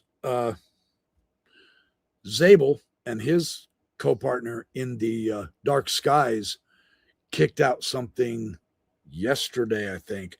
I'll keep my eye on that, and I'll try. Maybe I can do that for my live Sunday. That might be fun. That looks pretty good. They're going to examine how the movies actually are giving us real information that the government has, but they're doing it through the movies so that they don't get in trouble with their secret swearing to stay quiet and all that jazz. So that might be a fun one to do for my Sunday live. Tomorrow, Saturday, I've got some yard work and stuff I'm going to do, but I will try to kick out another. I'm going to actually do a recording or maybe 2 tomorrow, and then I'll work on a Sunday live. So I do appreciate all of you, man. Absolutely. Thank you for hanging out with me. Yeah, don't forget to hit the like and subscribe if you would. And do hit the notification bell, because I've heard somewhere where that actually does, it makes the algorithm, it makes it so that you see that I put up a new video, and it doesn't make you wait for the algorithm to recommend the video. So if I'm not very good in with the algorithm, and I'm probably not, because I'm not one of those gigantic, huge YouTube sites, you'll still get the response from the notification that I dropped a video. Some of my videos you may not know I drop if the algorithm decides not to let you know. Does that make sense? Instead of relying on the algorithm, rely on that bell. I didn't know that until just about a week ago. Otherwise I'd have been saying that for the last 2 years. Oh, well, you live and learn, right? All right. Oh my gosh, you're in DC. Oh, and you're up till 1:30. Oh, and 12:30. Oh, you guys, you're awesome. You are incredible. Absolutely. 6:30 in the UK. You're in the, holy crap, dude. You've been up. Is that 6:30 p.m. or a.m., Jamie Snow? Man, I hope that's p.m. Is that a.m.? Oh my heck. Today is Saturday. That's true. Oh, there you go. Yeah. Right. Notifications sends an email. Oh, notification sends an email. Oh, that's interesting. That's cool. I didn't know that's how notifications worked. See, I'm supposed to be this electronic guru, and I'm not. I'm kind of a doughhead, you know. I would, Josie Patrick, but I am getting tired. Thank you for your enthusiasm to want me to keep going. I will do more long form for you. So, yeah, all right. Very good.